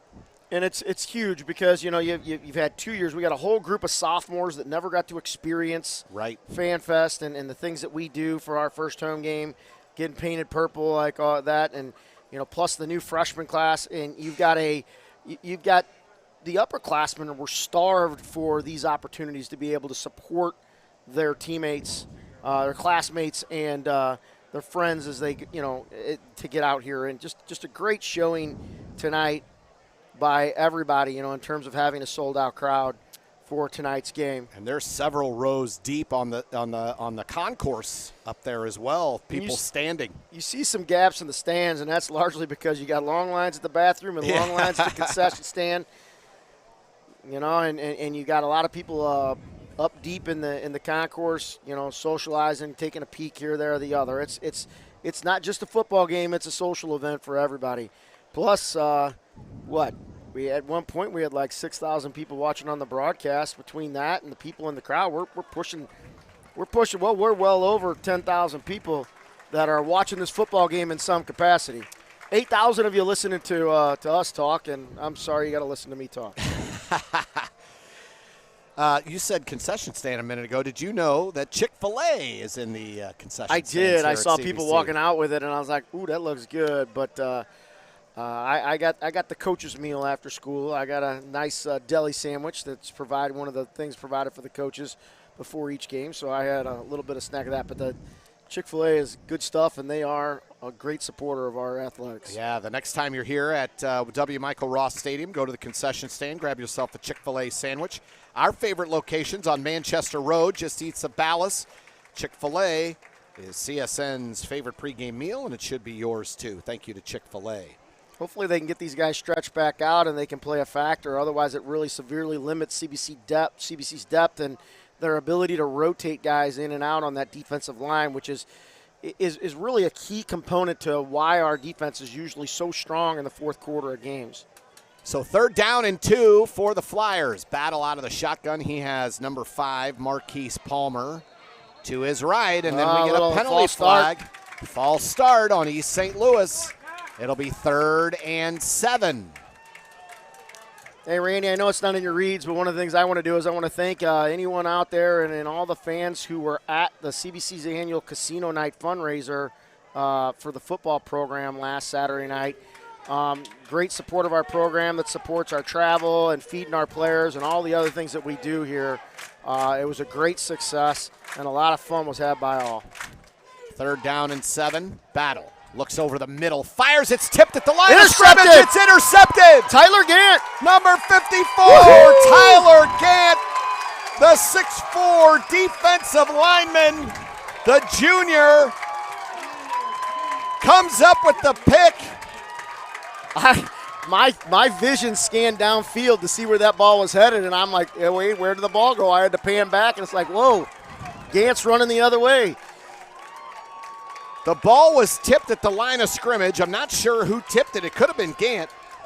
But he comes up with the pick, and he's limping off the field, as was Kendall Houston, and I think both of them also experiencing some cramping here. Well, it's probably good the defense gets off the field in that situation. Hopefully they can get some water in them, get stretched out. As you see the trainers furiously stretching people out down there. Hyder feels the heat, now rolls left, and he's going to get sacked. Back at the 46. That's the 2nd sack of this half. 2 consecutive plays on offense right there for CBC where they've gotten sacks. And, you know, obviously East St. Louis has made a little bit of an adjustment. CBC's not able to get deep into their routes. CBC may need to make an adjustment and try to look for some quicker patterns or try to soften them up with the run a little bit. Darius Mayo in on that sack. 2nd and 16. Here's Dixon cutting it upfield. He'll get the sack yardage back, and he slides down at about the 35. And now is that Dixon down? Now Dixon's down. Let's just hope this is all cramps as we do this and nothing serious. Ralph cut off that inside foot, and you know, you always worry you might buckle a knee in that situation, non-contact situation, so they're calling the trainers out, and the trainers are working on people. As great as Mercy is and how well they treat these players, there's just not enough of them down there right now. So we might have to run down there. Army. You ready to run down there and stretch some people out? Should we go? No, but maybe the nurse who's at home watching the game should have come in and been able to be on the sideline. They are carrying Dixon off, and that is they're not doing a it good sign. Well, no, they're doing it quickly. I think to try to get the game going again. I think if it was something serious, they wouldn't have been doing it. They would have checked him out. He can't put any weight on that right ankle. Well, maybe. I don't. So they're helping him sit down right in front of the bench here. Hyder fakes the handoff, keeps it himself, goes right side. He's tackled inside the gain. They mark him down at the 35. That's at least the 3rd time, maybe the 4th time that 75's helmet has popped off and rolled around. He might want to decide to strap that up a little bit. This will be interesting. Looks like CBC's going to go for it on 4th down. 75 is Jaira Mays. You know, they're getting a roller to roll out Dixon, so that's good news right there. 3rd down and 6. Nope, 4th down and 6 for CBC as they go for it here at the 35. Tried to freeze him on the line, didn't work. Good discipline by East St. Louis. Hyder takes the snap, looks left, fires, and that is caught by Conley. Wow. A big 1st down catch underneath the deep route.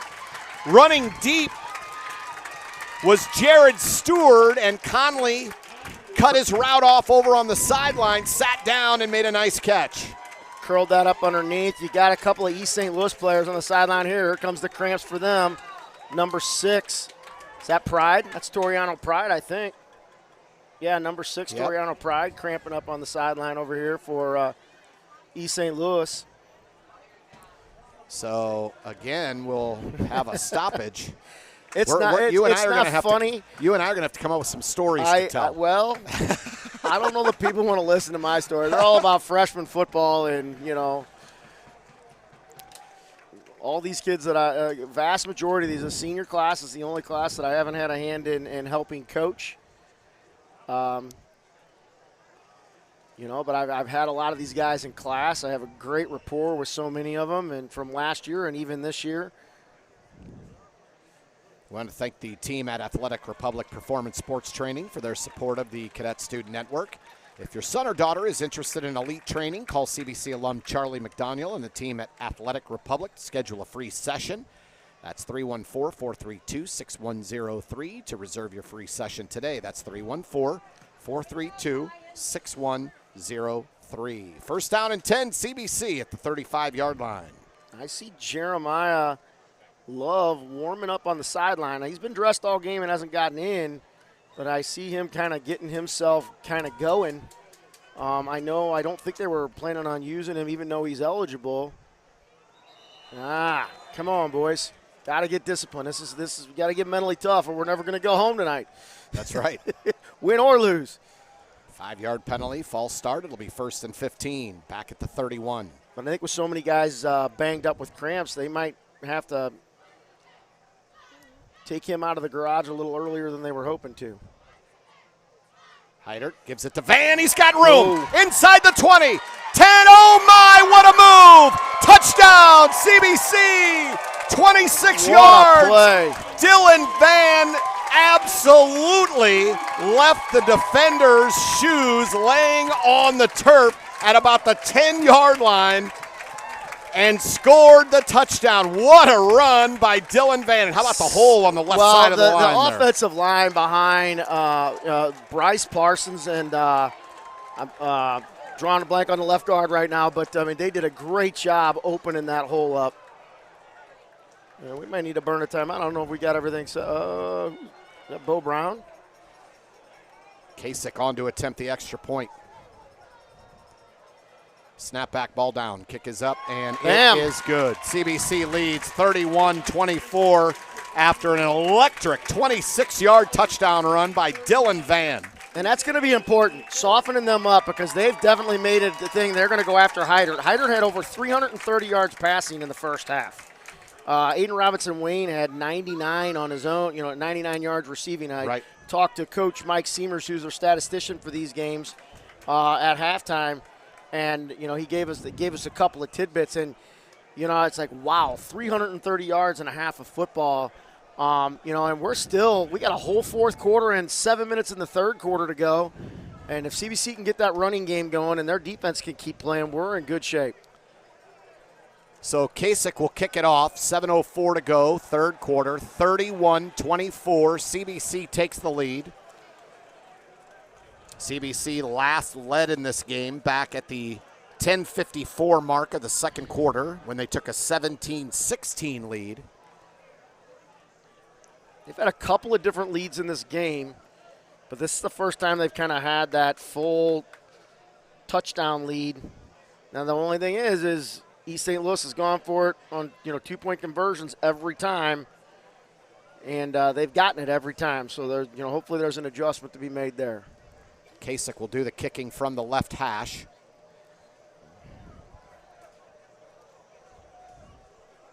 All night long they've been trying to sort of dump a short kickoff right around the 20-yard line, but trying to do it and pin that receiver or that kick returner over on that sideline so they don't have enough room. They did it the first time pretty well, but there it is again, and that is fielded. Oh, it goes out of bounds. Dangerous there. That's a great setup for CBC right there. Almost ended up getting the ball back, knocked it out of bounds on the 25-yard line. That's 10 yards better than we've done in the last few. So that was Ryan Boyd who tried to make that over-the-shoulder catch. And I think what they were trying to do earlier on is they weren't all the way over on the hash when they were kicking, and they were just getting it a little too far outside. Adjustment, it looked like Kasich went all the way to the hash that time as opposed to just inside of it or splitting the difference between the kickoff X and the hash. First down and 10 at the 26-yard line for East St. Louis. Handoff to Wells, and he's hitting the backfield and wrapped up. Loss of 2. Hard to see who all got in on that. I'm taking a peek. Looks like Kyan Franklin might have been on that 23, and maybe Wyatt Haverstick might have gotten in off the edge there. So loss of 1 with forward progress. It'll be 2nd and 11 at the 25 for the Flyers. Going left to right on your screen. Battle gives it to Wells, trying to run the sweep. CBC stretches it out. Good defense there by the Cadets, stretching out that run. Number 7, Jeffrey Morgan, held his position.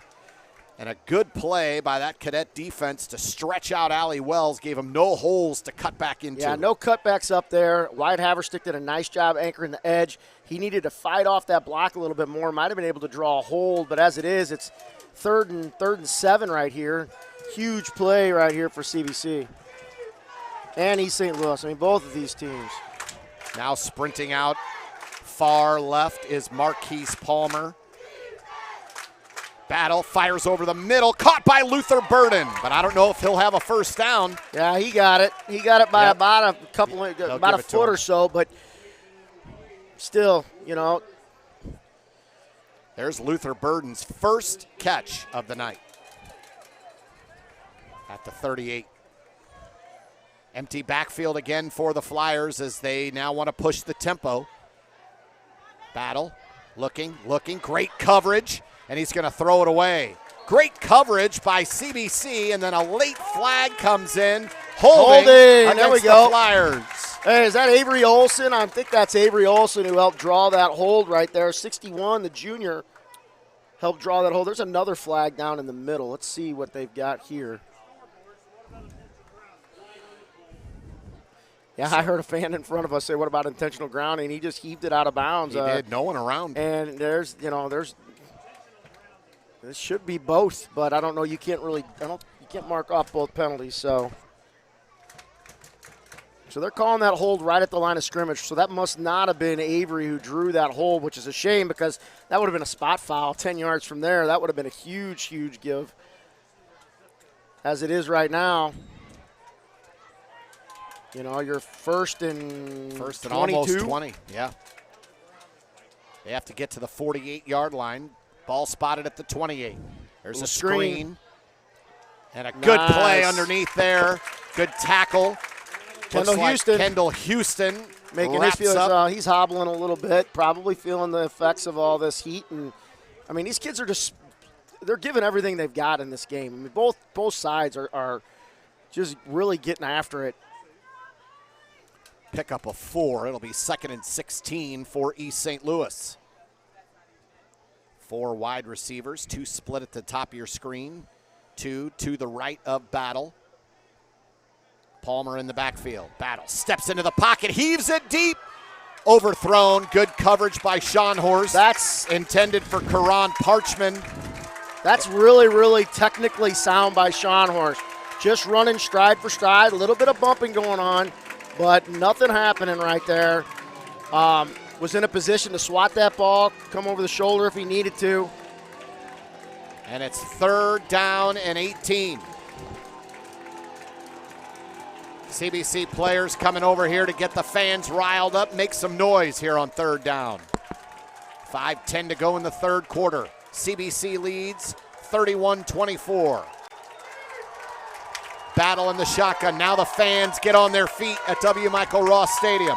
Battle steps up, avoids the pressure. Finds a leaked out of the backfield. Open receiver across midfield. He may go the distance inside the 20. Finally wrapped up at the 11. Wide open. He snuck out of there. Jaden Hale came across the field from the far side, and Wyatt Haverstick had a hand on Battle. Couldn't hang on as he was getting blocked through. Couldn't get him down, and a huge play right there for East St. Louis. A lot of poise shown by Battle right there to get rid of that ball in the face of the pressure. That puts the ball at the 10-yard line. 1st down and goal for East St. Louis. Big 3rd down play there for the Flyers. Battle out of the shotgun, hands it to Palmer. Battle keeps it. Heads up the middle inside the 5. Wow. And down goes another there goes CBC Gant player. down. That's Tyler Gant. We have another official timeout. We had somebody on the ball, on the mesh. We call that when you got the ball and in the quarterback's hands and the ball carrier and the potential running back's hands, right there on that mesh. We had somebody on him right away, but we didn't have somebody coming on the quarterback. He pulled the ball, popped out there. I don't know. I think he was having trouble pulling it out. Why there was a little bit of a delay. I think it might have been Gant who hit the tailback right there in the backfield. Well, and that looks like it's a similar to our flow read play that you run, where you leave a down lineman unblocked and figure out where he's going to go. Is he going to chase that back like that? Now, in our play, we do it, the quarterback keeps it going up inside. But on that particular play, it looked like they were zone read on the inside, looking to pull it out and get the quarterback going on the backside. Hey, shout out to J.T. Gertis, the senior, who's getting his first action here in some tough situation in a one-score game down on the goal line. It'll be 2nd and goal at the 5. Kristen Jeans, the amount of time she's had to run out on the field in the second half, we have to be careful she doesn't get cramped up. Well, Matt Mayer's out there. I mean, your defensive line is really, really banged up. You got a lot of other guys who's not used to being out there right now. Hand off to Palmer, and he'll score. He'll get in. Touchdown, East St. Louis. 5-yard touchdown run by Marquise Palmer. With all the cramping on the defensive lineman for CBC, you've got 3 guys in there right now, in Gertis, Mayer, and Olson, who were not projected to be primary guys on this defense to start the season. Mayer is an offensive lineman, and then they just brought in 68, Levi McGee, the starting center, to help fortify this against this 2-point conversion. They've already made 3 of these. This is Wells. He'll cut it in. And thought they were going to get him in the backfield there, and he just made a little deke and got into the end zone. They take a 1-point lead. East St. Louis back in front with their 4th 2-point conversion of the evening. And they now lead 32-31 with 4:15 to go in this third quarter. Matt Mayer, I think he felt like he got held in that situation. The way he's animated coming off the field. He really is.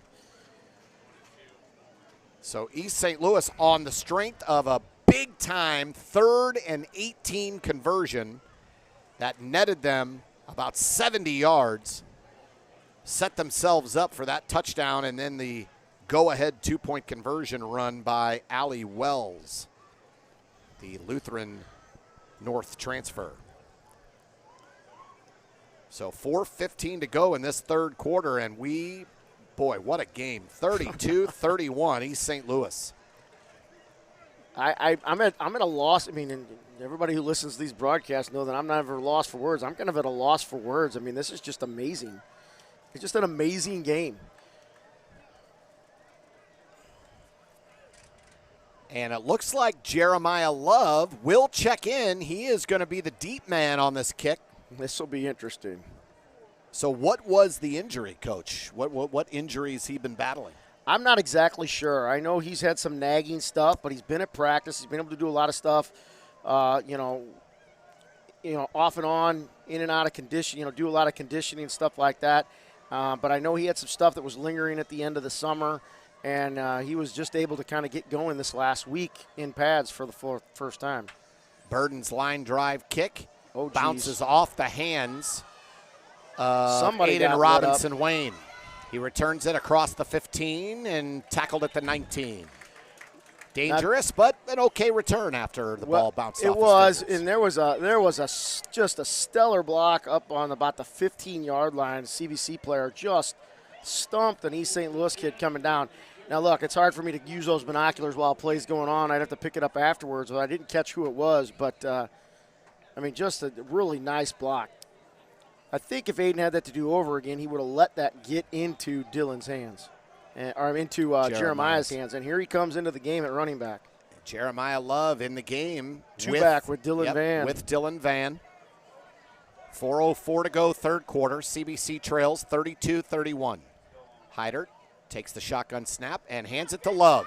Jeremiah Love sprints to the right side. He's got room. Across the 30, 35, 40, 45, 50, 45. What a move. At the 40, he may go.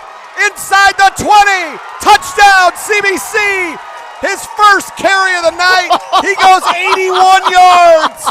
Touchdown. There is why so many schools offered him scholarships without ever seeing him really play varsity football. Wow. That's the first time CBC's made a concerted effort to get to the perimeter, and they give it to the state champion in the 100 meters. He turns the corner and is gone. And not only that, they had opportunities to get him, but he put on some nice moves. Wow. Crowd goes crazy for Jeremiah Love and the CBC Cadets. He took the oxygen right out of 1850 De La Salle Drive with that run. Kasich will attempt the extra point. Out of the hold of Conley. Snapback ball down. Kick is almost blocked, but it gets through there. 38-32. CBC on the shoulders of Jeremiah Love. 81 yards. Wow. That's all I got to say. It was just, they set the edge. He turned the corner there. He had to bubble a little bit, bump back a little bit, turned the corner, and he got going by people. A couple of nice blocks in the secondary.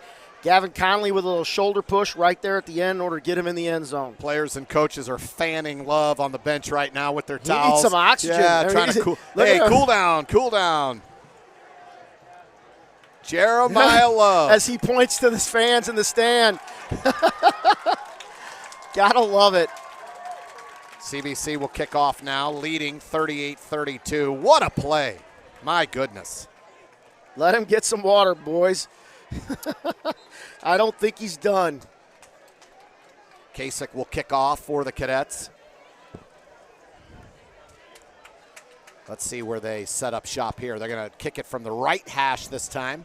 I anticipate they'll kick it all over the place. Kick it over to the left side of the field here.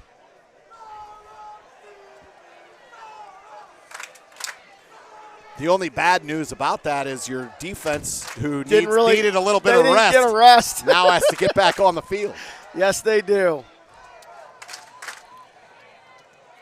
Jacob Tatum still sitting there. And it looks like they may cart him off. Yeah. I know Justin was down on the sideline. He did walk over to give Jeremiah, who's one of his basketball players, a high five on that run.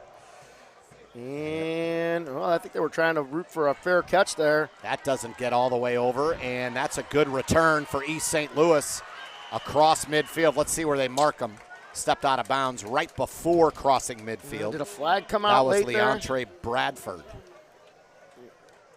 I don't know if a flag came out or not. I thought I saw some yellow on the sideline there, but through our players, but I must have missed it. Yeah, Jacob Tatum is getting carted off. I hope he's okay. It was that right ankle that gosh darn it, was giving him issues. He's had so many injury issues, so many shoulder problems and stuff, and he just did everything right in the offseason to get himself ready, and was so poised to have a great senior season. I hope it's nothing season-ending, nothing serious for him. Great kid in the classroom, and you just want to see the best for him. 1st and 10, East St. Louis at their own 49-yard line. Great field position here for the Flyers. Battle, hands it to Wells. Wells picks his way across midfield. Big hit there. Gains about 3. It'll be 2nd and 7.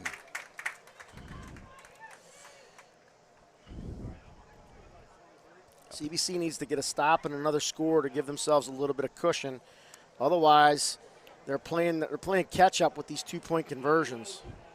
Actually spotted at the 47, so a gain of 4. Seeing Mark Williams get his first action of the night, I believe. There's been a lot of rotation on that D-line, so I haven't caught everybody going in and out.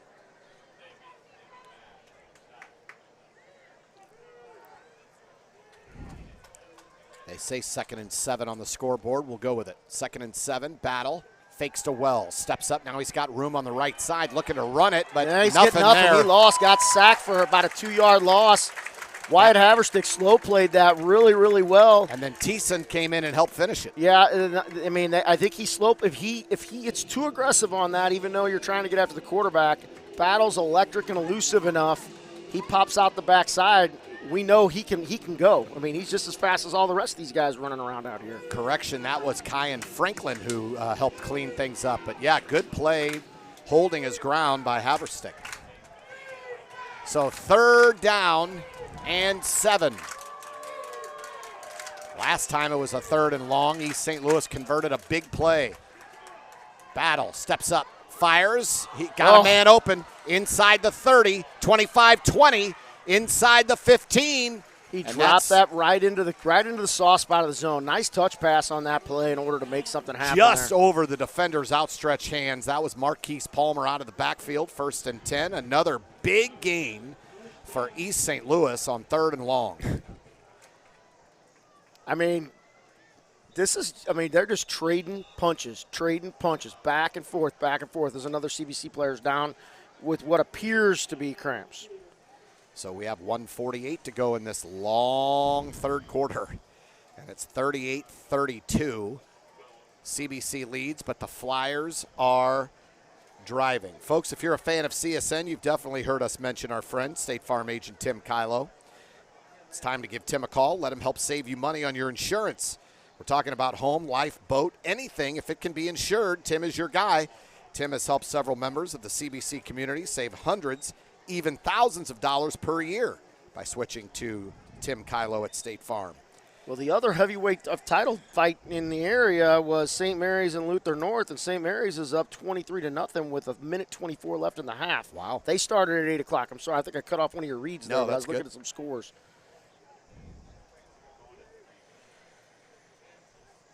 So here we go. East St. Louis, 1st down and 10 at the CBC 14. This is, oh my, what a run. Robert Battle. Wow. Kept it himself, weaved his way through the CBC defense for a touchdown. And we're tied 38-38, and surely the Flyers will go for 2. CBC needs to make something happen on one of these 2 points. So far on the 2-point conversions tonight, East St. Louis is 4 for 4, and they've done nothing fancy. They've run it in all 4 times. Yeah. Brody Ruffino, the freshman, got in on that last play for CBC on the defensive line. So it'll be the pistol formation. Palmer in the backfield behind Battle. He moved. 21, a tight end, bouncing up and down. That's Antoine Hayden. I think he's a transfer from Duchesne. He is. He and his twin brother, Keyshawn Hayden, who had 53 tackles for Duchesne last year on defense. He had 1,007 yards and 14 touchdowns at Duchesne. Antoine Hayden comes to East St. Louis, and that backfield's a little crowded. 2-point conversion. They throw it for Burden. He's got it. Everybody's calling for the push-off, and it may have happened, but you're not going to get that call as he stands there and postures in the end zone. 5 for 5 on the 2-point conversions for. And CBC's inability to do something on those, and that I thought that was a huge possibility for CBC right there to make something happen. With the giving up the extra yardage and forcing them to probably have to pass the ball there. That was, I think, their chance to catch a break, and I don't know exactly how CBC is going to combat that. They're going to need to, find a way to get that gap. They're down by 2 now. We still have a whole nother quarter. We got 1:34 left in this one. It's 40-38. Both offenses just moving the ball at will, and quite frankly, CBC on 1st and 2nd down have been pretty good. Yeah. A couple of 3rd down big plays by the Flyers have led to scores. Back deep. Is that Jeremiah Love? I can't tell. No, that's I think that's Aiden Robinson Wayne. Here, let me take Robinson a peek here. Wayne deep. Yeah. Robinson Wayne, Jared Stewart, and can't see the number even with the binoculars on the far side up on the top. Burden will kick it.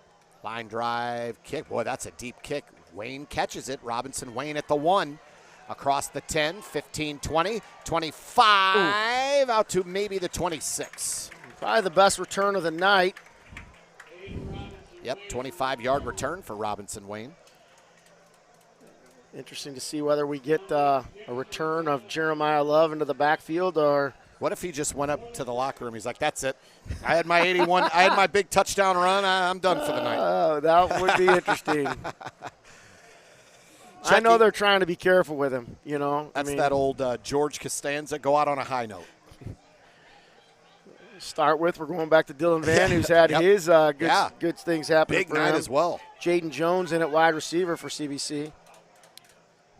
Heidert gives it to Van. He pokes his way, picks his way up the Got middle. a couple. Gets a couple. One more clean block in there, and I think he pops another one. Maybe not for a touchdown or anything like that, but a good hard run. Tackle there by number 21, Antoine Hayden. 2-yard pickup, 2nd and 8 for the Cadets at the 26. Correction, at the 28-yard line. Heidert looking for the screen. He's hit. Ball is loose. East St. Louis recovers. Man, that's a tough one. Looking for the screen, looking to set up the screen. Frank Wilson on the backside knocked the ball free before Heidert could get that screen off. And so now East St. Louis up 2 takes over deep in CBC territory. And CBC defense is banged up, beat up. Tyler Gant, Amir Ellis back on the field along with Avery Olson for that front 3. You've got, who was it, 29? I don't want to screw the name up. Kali St. Julian. I knew it was Kali, but I didn't want to say it wrong. And an outside linebacker. Mayer's in there. Did they bring Mayer back in? Mayer's in they there. subbed Amir Ellis back out. Number 61, Avery Olson, you said. He's in there. East St. Louis has avoided the huge cramp issue that CBC has, and that's been huge for them in this game, but there's still a lot of time to play. There's a pitch to Wells. He's tackled at the 11. Good open field tackle by number 23, Kyan Franklin. Yep. They really need Kyan and Mike Thiessen to step up right here, and these defensive linemen keep their gaps, and they need to really get downhill and make some plays. Not that they haven't made any, but the defensive line was and the outside linebackers are what were wreaking havoc on East St. Louis when the defense has been going well. Under 15 seconds to go until we go to the fourth quarter. Battle was looking for the running back, They and had he a went busted play. Yep, he went the other way. CBC stuffs it. Wells went to the left, and Battle raises his hands up like, where were you? So we head to the fourth quarter, and it is 40-38. East St. Louis leads, and what a finish we are about to have. Don't go anywhere, folks. You're watching CBC Football on the Cadet Student Network. My name is Randy Molman, Coach Chris Maris alongside. We hope you're enjoying the broadcast here this evening. Thanks to all the CBC students who are running all the cameras tonight. Boy, they do such a good job with that, don't they? I mean, they do. The students that work behind the scenes on these broadcasts do a tremendous job making all this happen, and it's a testament to Randy Gardner and his team that makes these broadcasts go so well. We're going to head to the fourth quarter. CBC is proud to have BSN Sports as the official apparel provider of Cadet Athletics. BSN and Under Armour keep our players and coaches looking good on the field, and they can make you look good too. Keep your eye out for our CBC online team store, or you can shop anytime at bsnsports.com. East St. Louis will have the ball 3rd down and 8 at the CBC 13-yard line. The ball will be spotted on the right hash, far side of your screen. It's a big play for this defense to force a 4th down, and if they could get a turnover and downs here, this would be a huge bailout for Heidert and the offense. Each team with 1 turnover now.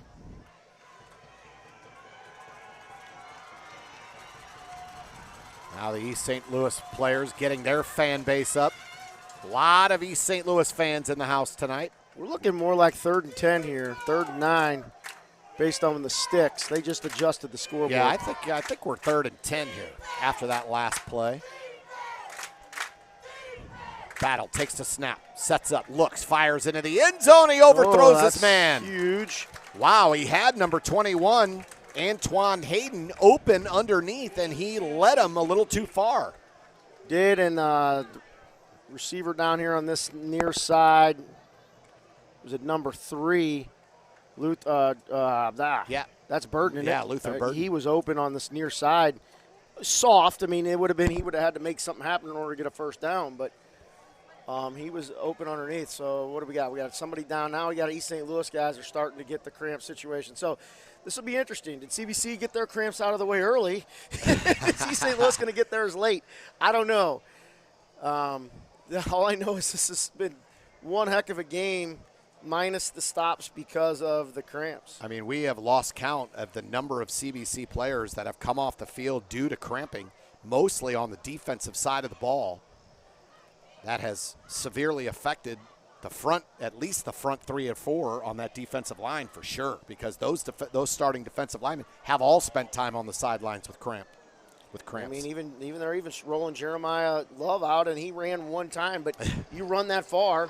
And that 80 fast. Yards in this heat after really kind of standing on the sideline. I mean, he did some stuff to kind of get himself more loose, but, Dakota Mayo getting stretched out over here. I mean, everybody's kind of doing their thing. We haven't seen R.J. White go back in the game for a little bit. He's still dealing with some cramps as I see. Tyler Gantz back in. That's a good sign. One of the trainers still trying to roll him out. Levi McGee out there as well, number 68. So now it's 4th and 9. East St. Louis leads by 2. Ball spotted at the 13-yard line of the Cadets. A big, big play in this game with 11:54 to go. Fakes it, throws it to the end zone. Touchdown. Incomplete. I thought he caught it. I couldn't see through the players over there. That's a huge monster stop for CBC's defense. With all of the guys they've got, they're depleted right now. Incomplete in the corner right by the pylon, and the Cadets take over on downs. Wow. I think one of the things that probably has hamstrung CBC a little bit with the cramps in this game is because we had so much heat and we were limited after school. We were limited in what we could do after school. They were forced to be indoors or go late and whatnot, and they weren't really able to practice in some of this heat. So they may not have acclimated as well. Cadets have it, 1st and 10. Hand off to Van. Van over the left side, breaks into the secondary, breaks the tackle, falls forward, close to a first down. Looks like he may have gotten it. 10-yard carry for Dylan Van. And is he cramping up a little bit? He's on the ground, kind of lifting his leg up like he's cramping. And there's Kristen Jeans. She's I'm waiting for her to collapse and cramp. If she's got her. I wonder if she's got her Fitbit on so that she can track how many steps she's logged here tonight. My goodness, Kristen Jeans and the team at Mercy has been working hard tonight. Mostly on the CBC sideline. And now Dylan Van down. My goodness. It is 40-38. The third quarter scoring. Dylan Van had a 26-yard touchdown run to put CBC ahead 31-24. It was tied at halftime. Then Marquise Palmer had a 5-yard TD run for East St. Louis with 4:15 to go in the third. The 2-point conversion was good, 32-31 Flyers. And then moments later, with 3:44 on the clock, Jeremiah Love, his first carry of the night, took it over the right side, ran 81 yards for a CBC touchdown. Extra point was good. Cadets led 38-32. And then late in the third quarter, East St. Louis quarterback Robert Battle with a 14-yard touchdown run and throw to Luther Burden for the 2-point conversion. And that's where we stand right now, 40 to 38. East St. Louis leads. What an amazing game. And as I'm scanning scores here, it looks like after being down, I think at halftime, 17-14, DeSmet has stormed back against East St. Louis and are up 44-17 with 2:23 to go in the game against Edwardsville. Edwardsville, number 5 ranked team in the area. Hyder steps up, fires. He was hit. Hit as he threw on the backside once again. That was Frank Wilson, and he has been very disruptive from that defensive end position tonight for the Flyers. Bryce Parsons hobbling a little bit. Wilson caused the fumble on CBC's last possession. And now the Cadet left tackle is limping to the line of scrimmage. That's not going to be good. 2nd and 10 at the 25.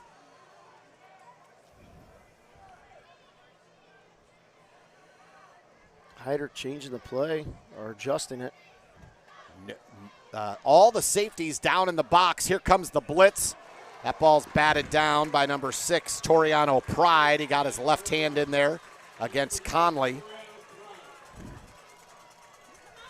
And they had no one deep. They brought the blitz from the safeties. No, they did, and Pride did a great job. That's why he's a Clemson recruit right there. And he's making sure that everybody knows it, making sure Gavin Conley, his number 6 counterpart, knows it. 3rd and 10 at the 25 for the Cadets.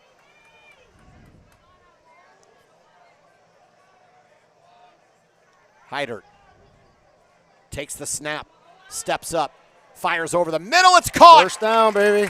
That's number 3, Jeremiah McClellan. The 6'1 sophomore with the big catch out at the 39. And a big 3rd down and 10 conversion for the Cadets. And they're coming to the line quickly. Justice Johnson pulling double duty out here, going both ways. 3 wide receivers out to the right for Hyder. He's going to hand it up the middle, breaking into the secondary. 12 yards. That is number 13, Jared Stewart. He's got some burst. He was a huge guy for them when they went down to Hoover and played 7-on-7. Really kind of stood out in that national 7-on-7 tournament. Hyder now fires deep down the middle, wide open, inside the 20, 10, 5, touchdown. Justice Johnson, wide open down the middle of the field, and the Cadets have reclaimed the lead. Nice throw. I thought he was going to leak it out here to Jared Stewart coming out of the backfield. Was wide open over here. It was a safe throw. He found Justice Johnson standing all by himself with nobody around him in the middle of the field. And, wow, he did the rest. Give it up for the CBC left tackle. Is that 76? That's Bryce Parsons. Bryce Parson, who has been limping on that left leg this entire drive, has not come out of the game. No. Special kid, you know. Now the Cadets will go for 2. Go for 2. Try to give East St. Louis a little bit of their own medicine here. Well, you already have a 4-point lead. You know Right. They're not going to kick a field goal. You might as well go for 2. It doesn't really cost you anything at this point. Out of the shotgun. In motion, Robinson Wayne. Hyder rolls right, fires, and it's knocked away. Read beautifully there by Toriano Pride and number 2. That is Ahmad Robinson, who knocked the ball down. Not exactly sure on the full design of that play. It's not something I've seen us do. I think Patrick had more time with the way that's set up. He could have kept pushing to the perimeter, maybe forced one of those defenders to come out. But with as fast as Aiden was going to the sideline, I don't know what his adjustment would have been there. But you tried it, didn't get it. Your defense is going to have to stand up as they did on that. As they did down here. That was a huge drive starting, from around the 15-yard line as you came down here. After the fumble. After, Patrick had the fumble, defense stood up, and CBC gets the ball back, scores, and we'll see what they can do. They need the defense to stand up again. 44-40. I don't know how these kids are doing it. I need a Gatorade, and I'm standing in the press box, and just sweat is pouring. off of me. It's so hot and so humid, and they're down there running and just laying it all out there.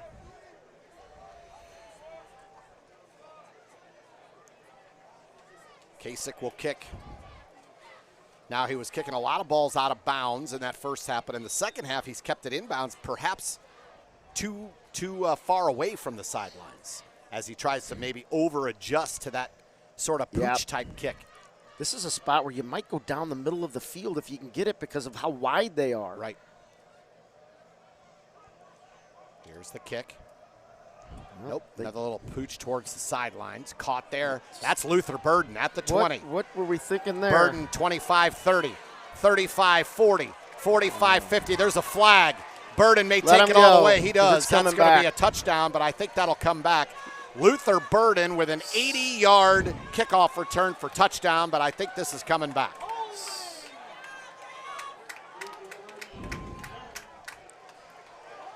CBC player, once again, it's behind the play, so it's hard to get the binoculars to see. Just got completely spilled, blindsided, crackback block.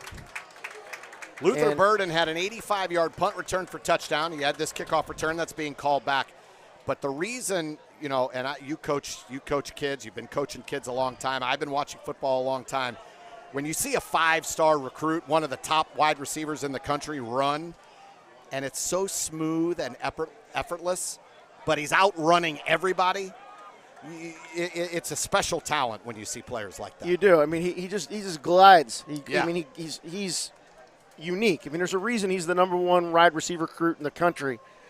And, I want CBC to beat East St. Louis, but, because I'm a CBC guy, I'm a CBC fan. But I can tell you right now, I have great admiration for his skill set and a lot of these kids on East St. Louis, their talent, and would love to see them at a school like Mizzou, who I generally root for, year in and year out. Bunch formation at the top of your screen, 3 wide receivers. A wide receiver checks in late. That is Peter Baxton Jr. He comes to the near side. He has no idea where he's going. That's the first time I've seen him all night. Up the middle, stop there. Looks like it might have been Tyler Gant or Amir Ellis. I'm not sure which one. We'll get a look here. Who's that getting up? That's Ellis. Yep, Amir Ellis was in there. The junior, 2 big juniors in there, and they got a counterpart in Mark Williams that'll make up the nucleus of that D-line for next year after we graduate some of these seniors. 2nd and 9. Battle. No one open on the right side, and then he's sacked. CBC closes in on him. I think Ellis came in late there again to make that. No, that was Gant that time. All I saw was as a 4 come flashing through there. I couldn't tell whether it was 94 or 54, but I got to look at it now. 54, big play, huge third down. And 9 for East St. Louis. Can we do it again, what we did down here? I sure hope so. Flyers trail 44-40. Fourth quarter action. Gavin Conley comes in to replace Mike Thiessen. So a little nickel package for CBC. Battle takes the snap, fakes the handoff. He's going to fire far side. It's caught right in front of CBC's defensive back, number 5, Blair Schonhorst. Great route by number 4. I mean, that was just a great little comeback route, right on the money. Blair was standing right there, but couldn't get his hips turned back inside once he got turned around. Karan Parchman with the catch. 1st down and 10. Ball is at the 44. Checked at the 43-yard line. Battle takes the snap, hands it to Wells, picking his way up the middle. CBC's there, gain of 1, maybe 2. It's like Kyan Franklin and maybe Avery Olson in on that tackle. We've reached 8 minutes to go in this classic 44-40 in favor of CBC. East St. Louis has kind of been run heavy on 1st and 2nd down and then been bailing themselves out on 3rd down. 2nd and 9. Battle. Pass. Fakes. Rolls. He's going deep down the sideline on the stutter. Oh, wow. Overthrew Parchman, but Parchman with a little stutter step, a double move over on the far side, and he had room. If that ball was delivered, that's a touchdown. Well, and really, had he just gone, he would have had a shot at it, but he wouldn't have been able to shake Blair in that situation, and the ball just got overthrown just a little bit. So another big third down play. Another big third and long play for this Cadet defense. It's 3rd and 9. Ball spotted at the 44-yard line. Need the defensive line to come up big here. Battle over the middle. It's caught by no. Luther Burden, and he may take it to the house. Burden inside the 10-5, touchdown, East St. Louis. Well, and that was one of the things I said they might want to adjust and do is go over the middle, and they hadn't been doing that. And I don't know what's going on down here, but I can't see around the corner. But, they went over the middle on that, got him in some space.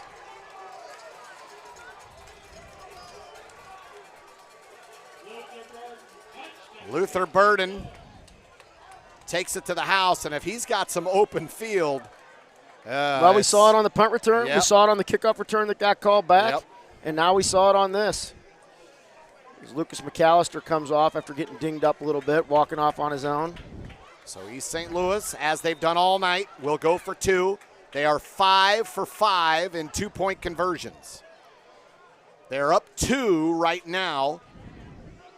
And this is a big 2-point conversion. I mean, for it really both is. sides. It really is, because if they don't get it, CBC's poised to kick a field goal to win if it were to come down to that. Now, I think you're going to see more scoring, and it doesn't matter because he's getting in the end zone. 5, make it 6 for 6. Palmer on the 2-point conversion. And it's 48-44. They've run it in. He's down on the ground now, too, I think. They're carrying – his teammate just picked him up and carried him off. East St. Louis has run 5 2-point conversions in with their tailbacks and thrown one after a penalty to Luther Burden. So it's now 48-44, East St. Louis with 7:34 to go. And, man, you've described this perfectly at halftime, coming back from halftime. One fighter throws one big haymaker, and the other one comes back with another. I mean, it's just remarkable the way this game has kind of played out. Big, big plays all night. And East St. Louis on 3rd and long, especially in the second half, except for the series where they were deep in CBC territory and the Cadets got to stop. But it seems like they're converting every time on 3rd and long. They are. I mean, they're making great plays, and dialing up good calls on 3rd and long, and, they're being very conservative on 1st and 2nd down. We're missing a guy up front as we adjust. So Burden will do the kicking. I doubt Luther Burden will be doing the kicking on Saturdays next fall. No, I hope he's wearing black and gold and catching touchdowns from either Tyler Macon or Connor Blazek. But so Burden will do the kicking. By the way, he's got that old Mark Mosley straight ahead kicking style, and he's got some foot on it, and he's got a strong leg. Well, he didn't get a lot of that one. It bounces at the 30-yard line, and not much of a return there. That was number 42 on the return, Arion Williams. So Williams gets into the stat sheet, and CBC has a first down at the 34 with 7:28 to go. Lots and lots of time left in this game. I just don't know what – I mean, there's been so many remarkable plays in this game. I just don't know what to expect next. Let's see what Coach Pingle dials up here on this drive for the Cadets. And we said it in the first half. These are two good defenses. Well, yeah. But the speed and the precision on offense on both sides is just so impressive. Good to see Dakota Mayo running with some purpose down to where the offensive huddle is after getting worked on a little bit. Jeremiah Love still getting some work on the sideline. He's really the only one left getting work. That's a good sign. Got a couple guys on the bench over here, Gant and Ellis. Heidert Hands it to, looks like Stewart. He falls ahead for 2, out to the 36. Mayer's down now. Hopefully that's just a cramp.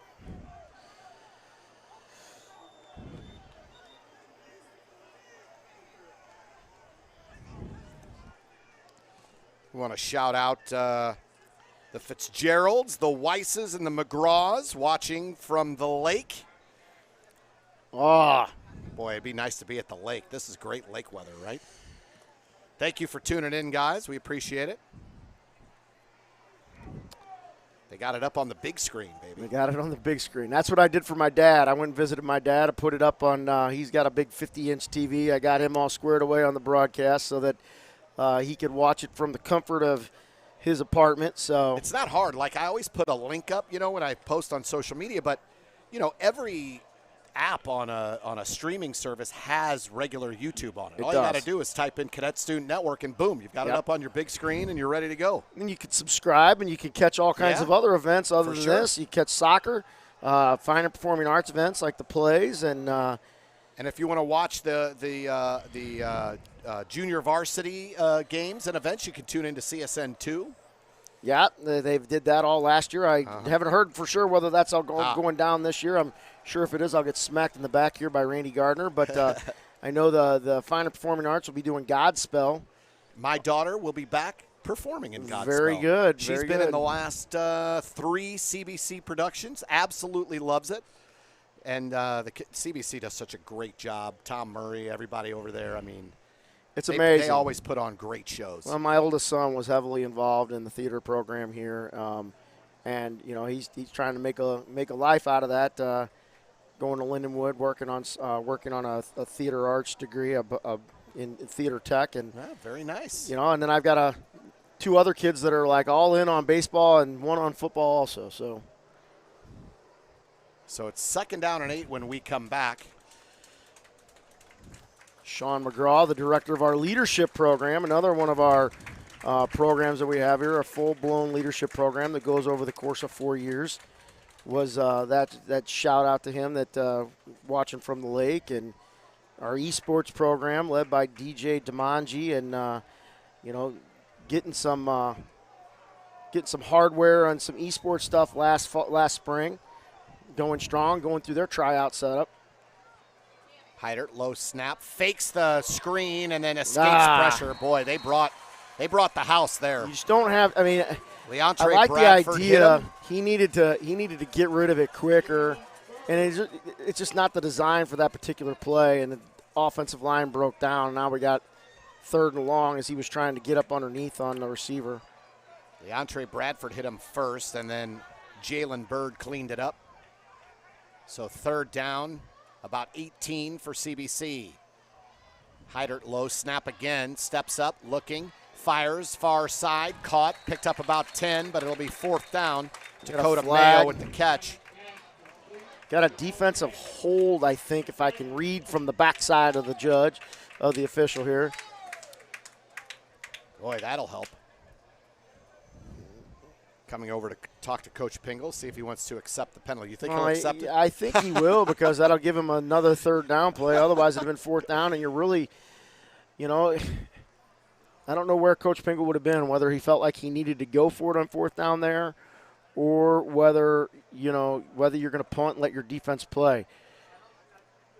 Both of these teams are reaching a physical limit, and I think they're both at a potential breaking point now. East St. Louis has answered the bell every time CBC's answered the bell, and see who's going to get the last laugh here. 3rd down and 8. Heidert. He's going deep down the sideline, looking for Robinson Wayne, and it's off his fingertips, incomplete. Covered on the play by number 2, Ahmad Robinson. The fans in front of us want a holding call. I understand where they're coming from, but I think that's a little incidental, especially the way this game has gone. Looks like CBC will come out and punt here, and hopefully they've given their defense a little bit of a break, and they can hold here, and we can get one last hurrah here before the end of the game. The dangerous Luther Burden is deep. He has a long touchdown catch. He has an 85-yard punt return for a touchdown. He had an 80-yard kickoff return for touchdown that got called back for holding. but as little as he's performed in the passing game in terms of number of catches. What a punt by Kasich. Right down the sideline and out of bounds at the 13. Wow. And who's on the ground back here? Is that Kasich? I think Kasich is. He's got a cramp now, too. Oh, no.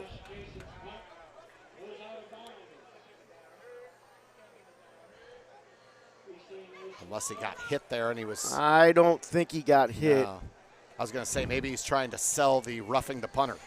I think he would have gotten up by now and walked off if that was the case. We just got Cramp City going on. But what a beautiful punt by Kasich, by the way, right down the sideline. His is more in his hamstring maybe than his calf. I think a lot of these guys have gotten calf cramps, and I think he might have gotten one on that extension on that punt. His brother Simon Kasich will assume kicking duties, I think, if Josh has to miss the next time. There's a run up the middle to the 16. That is Marquise Palmer, who's had a big night for East St. Louis. Impressive back. He and Allie Wells. Kyan Franklin got in on that, along with Avery Olson. Gain of 1, maybe 2. It'll be 2nd and 8. I didn't notice this number 74 for East St. Louis got a big old orange cast on his left hand. So maybe a broken thumb with the way it goes all the way around his thumb.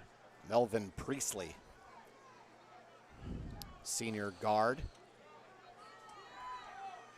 This offensive line is huge. The center is about 250 pounds. The rest of them weigh well over 300. There we go. Tackle Kendall there. Houston. Good coverage on the far side. And Battle had to take off with it. So it'll be 3rd down and long again. 3rd and 7. Cadets need a stop. Personnel change here. This is where East St. Louis has been very impressive, especially in the second half on 3rd and long.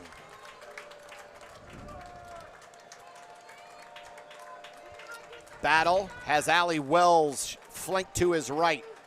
2 wide receivers, bunch to the left. Now Wells moves to the left side. Battle limping a little, makes the throw out of the backfield, caught by Hale across the 30, close to the 40-yard line, and another 3rd and long conversion for East St. Louis. That's Jaden Hale, who came across the formation. Similar play earlier in the game when where they it looked the like big Haverstick, 70-yard play. Yeah, Haverstick almost got him, and he caught him coming back the other direction. 1st and 10 at the 39 for the Flyers. 4:23 to go. Hand off to Wells. He's hit. Tyler Gant in there. Amir Wells in there. And number 23, Kyan Franklin. Amir Ellis, Gant, Franklin. Loss of 1. That'll be 2nd and 11. And the Flyers are going to let this clock run down. They're already up 4.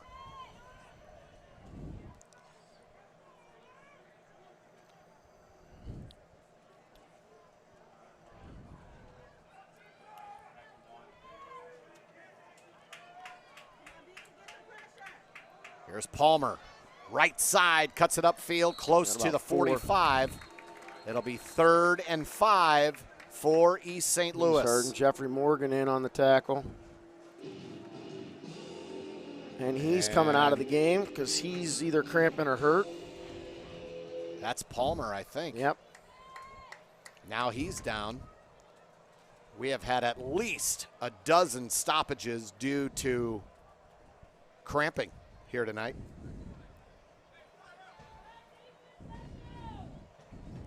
Need to somehow force a turnover or punt. Get the ball back and take one last shot at this. East St. Louis in their mode right now where they're running the ball and they're going to eat some clock. They've been converting on 3rd down. When we come back here, it'll be 3rd down and 5. Ball spotted on the right hash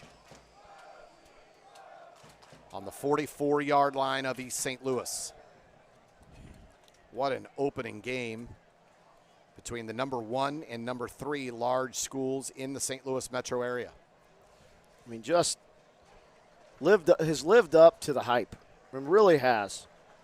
You know, I mean, CBC's down right now, and they may not be able to get back in this game, but they totally lived up to the hype. So Palmer goes to the sidelines. That will surely mean Allie Wells into the backfield. DeSmet gets a 44-17 win over Edwardsville. And those are two powerhouses, number 2 and number 5, you said? I think so, yeah. We get Edwardsville later this season, and we get both of those teams later this season. DeSmet in a couple of weeks, and Edwardsville towards the end of the season. I think it's our last regular season tilt versus Edwardsville. 3rd down and 5. Battle. Looking to the right side, fires to the sideline, and is it caught? Looks like yes. It is. Oh, my gosh. 7-yard completion over on the sideline over there. And it'll be 1st down for East St. Louis at midfield. And this is where they will try their best to eat some clock. 3:42 well, to go. They have. I mean, they've run it pretty exclusively on 1st and 2nd down with a couple of exceptions. By the way, Robert Battle's been limping for quite a while now as well. A quarterback, sophomore from East St. Louis. He's toughing it out. Here's Wells. Tackled. Gain of nothing. Back to the line of scrimmage. He lost a yard or half a yard. So Mike Thiessen in on that. And Mike Thiessen was, the original plan was for him to factor in as one of the outside linebackers, had to move inside when Isaac Sear went down. Play clock now running under 15 seconds. East St. Louis will milk that as long as they can. Battle to the line of scrimmage. We're approaching 3 minutes to go in this game. 48-44 East St. Louis. 2nd and 10 for the Flyers, right at midfield.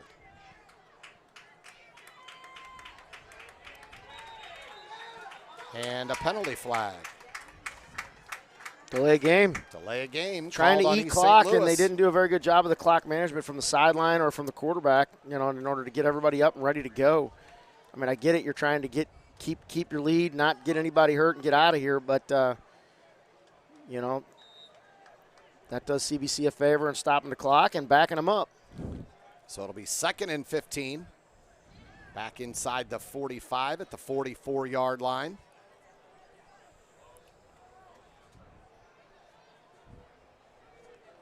Wells is calling to the Battle's now pointing at the play clock saying, come on, I need a play, and now they have to call a timeout.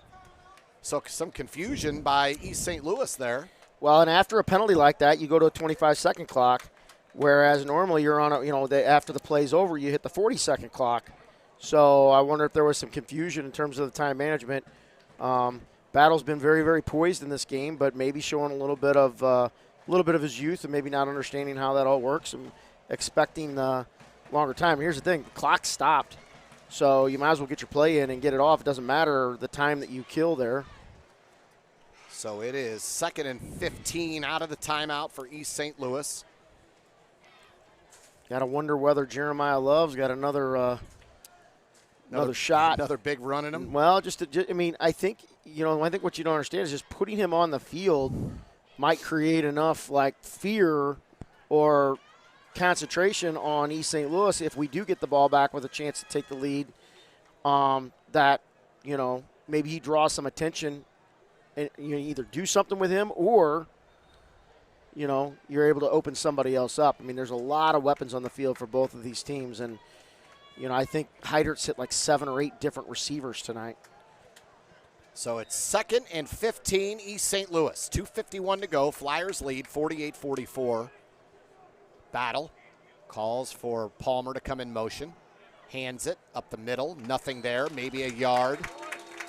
Actually, in motion was Toriano Pride, and they gave it to Palmer, I believe.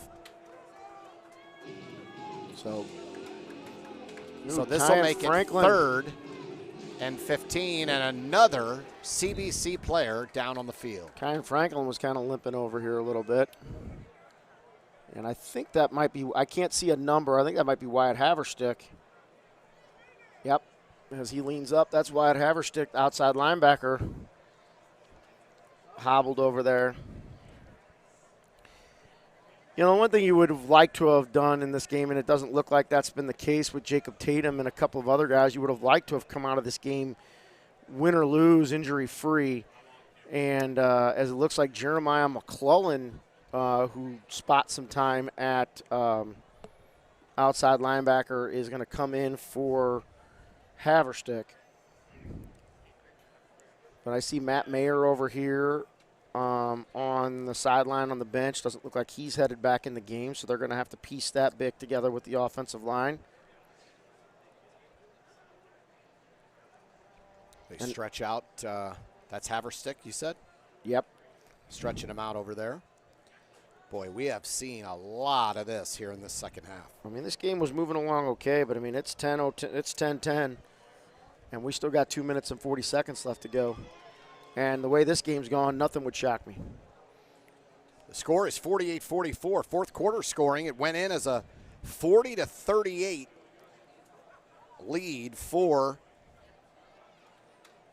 East St. Louis after a 14-yard touchdown run at the end of the third quarter by Robert Battle, the sophomore quarterback. And then with 10:19 to go, 10:19 on the clock, Heidert hit Justice Johnson for a long touchdown down the middle. The Cadets went for two. No luck there. 44-40 the score. And then Luther Burden caught a 46-yard touchdown pass. Check that. No, that was about 54-yard touchdown pass from Battle to Burden. They made the two-point conversion, their sixth of the night, to take a 48-44 lead. And in looking at that, CBC chose to go for two after their last touchdown, but you're looking at the score right now, you're kind of looking at it would have been better had they kicked the extra point, because you would have been within a field goal to tie the game if you were to get the ball back, if it was 48-45. As it stands right now, in order to win this game or stay in this game, CBC's one, got to get the ball back, and two, at least going to have to score a touchdown. It's largely going to depend on what East St. Louis does on this possession. Think about this, Coach. The Flyers have 6 points in this game, a touchdown, just on two-point conversions. Yes. Third down, we're going to see a pass here, I'm sure. Empty backfield. Another big third and long. Battle. No one open. Rolls left. Looking. Cadets chasing. Now he's got some room. Fires right side. Caught by Burden, but I think he's short. He's short, but, I mean, I think they're going to go for it on the 41-yard line, 4th and 1. Boy, CBC, great coverage. Battle had to find time and then hit Burden crossing across the field. Oh, got his foot in. Not where I thought he went out of bounds. Yeah, me either. I thought he was much closer to the sticks. I don't know where they're spotting that. That looked to me like it was right at the 41, maybe the 42. They're saying it's closer. No, they're spotting it at the 42. The sticks, they must have moved the sticks as he went out of bounds and got out. The sticks are. Yeah, this ball's spotted at the 42. So it'll be. Did they call timeout? 4th and 2. What are they doing? I don't know, but I mean, why wasn't the clock? Why wasn't the play clock running? Right. So here we go. I mean, no bigger play in this game. We've had a ton of them, but with East St. Louis up 4, they're going for it on 4th and 2.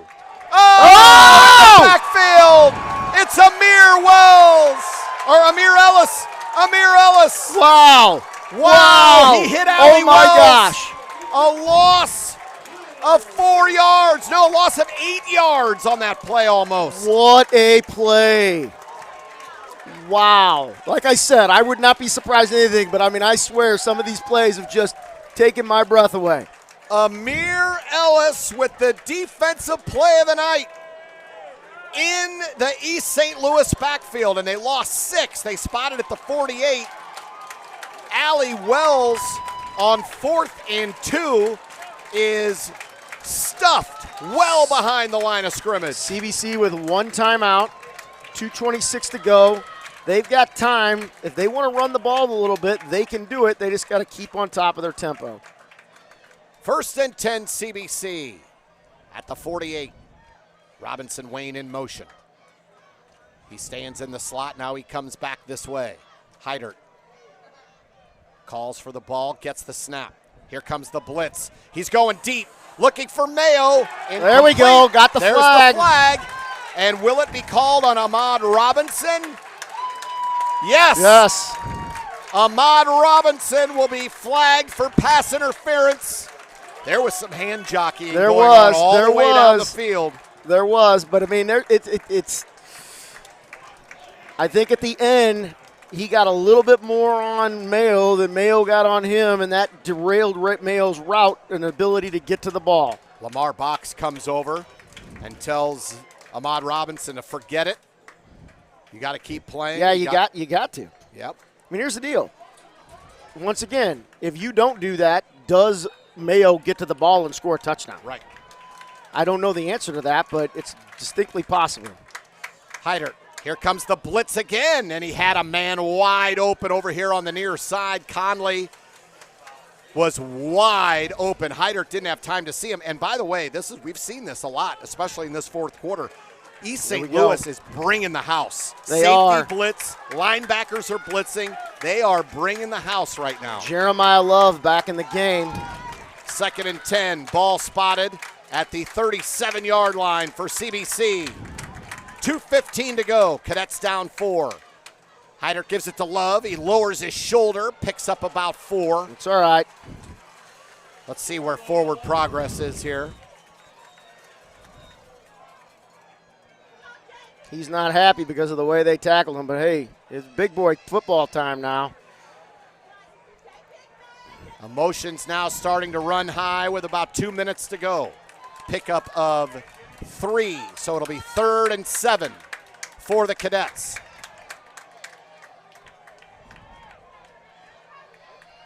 They are leaving no one deep in the secondary. Heidert rolls right, runs right into pressure, fires down the middle, incomplete. Had to throw it early. Felt the heat in there, number 21. That was Antoine Hayden. I imagine in this part of the field, the Cadets are going to go for it. Well, yeah, I mean, with 1:47 left, you got a timeout. Heidert has just taken a beating in the last 3 or 4 series. St. Louis has made a conscious effort in this, especially in this fourth quarter, and they've said we're pinning our ears back and we're coming after the quarterback.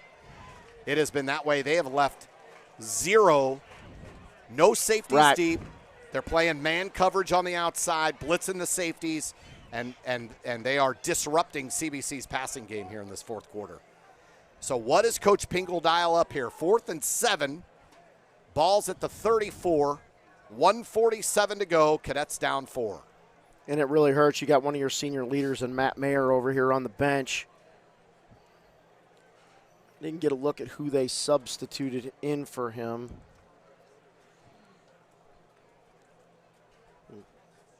Looks like Andrew Purcell, number 65.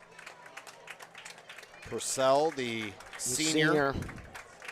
Got a lot of work in the summer.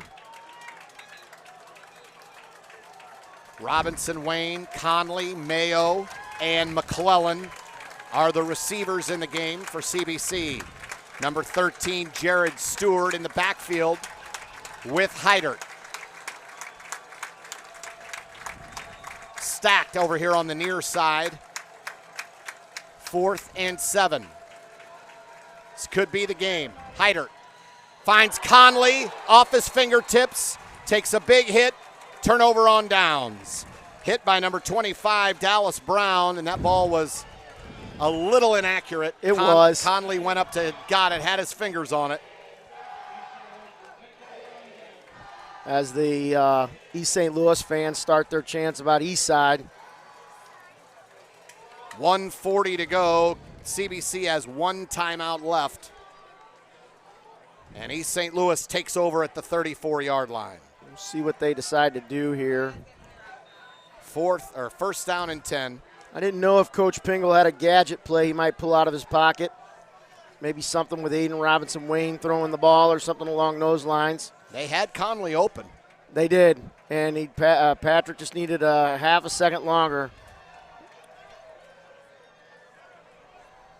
Battle will operate, looks like in the pistol. He's got Allie Wells in the backfield.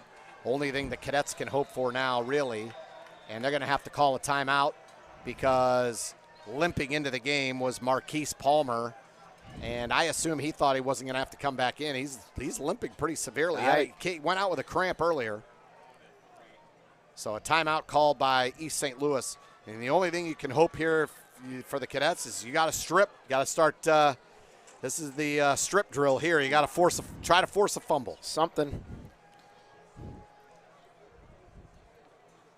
So 1:40 to go. What a game this has been. What an opening night. Sold out crowd here at W. Michael Ross Stadium. The CBC Cadets and East St. Louis traded punches for well over 3 hours. And it's 48-44 East St. Louis. With 1:40 to go. It's first down and 10 for the Flyers. They're going to attempt to run this clock out. The Cadets have one more timeout to use. Operating out of the pistol formation. Big set, double tight ends. Battle with Wells behind him. They hand it to Wells, looking for room, picks his way, and he may go across midfield, 40, 35, 30. And then tracked down from behind by Justice Johnson inside the 20-yard line. A big-time run there by Allie Wells. What is going on down here? One of the East St. Louis linemen walking over Blair Schonhorst. There should be a flag on this. He should be ejected. I've been very complimentary of East St. Louis. That was just disgusting. And if I'm Coach Pingle, I am all over the officials on this. That just can't happen. East St. Louis just iced the game. It's time to move on.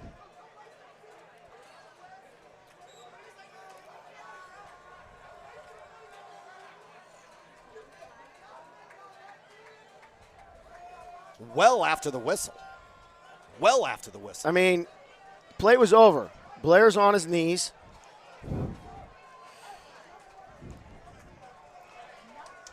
First down and 10 for East St. Louis.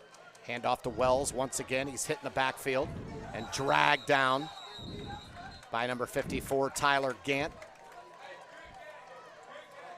Also in there was Thiessen. Clock runs under a minute to go. It'll be 2nd and 12. And East St. Louis will drain this down inside 5 seconds before snapping the football.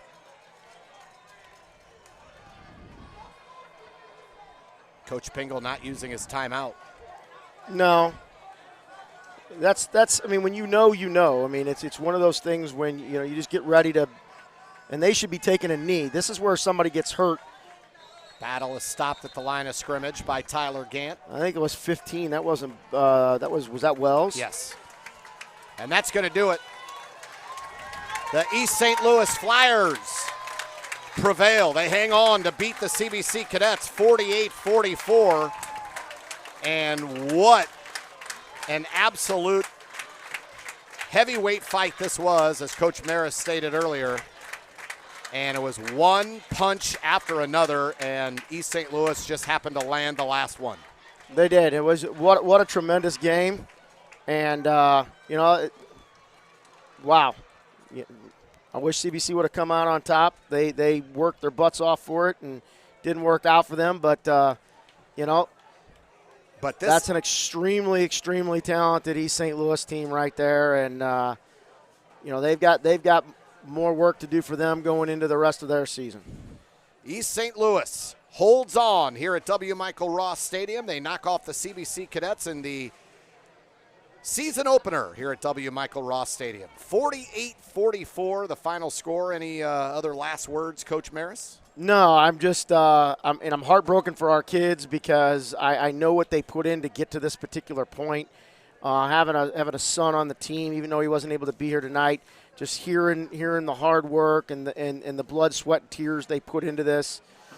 You know, they did a great job, and it didn't work out for them. But here's the deal: you know, you want to test your measures against great teams, and they just did that. And I mean, I think CBC comes out of this disappointed, but knowing they can play with anybody.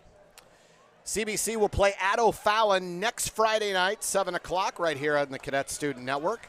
My name's Randy Molman for Coach Maris, for Randy Gardner, and all the CBC students involved in the camera work here tonight on the Cadet Student Network who do such a fantastic job.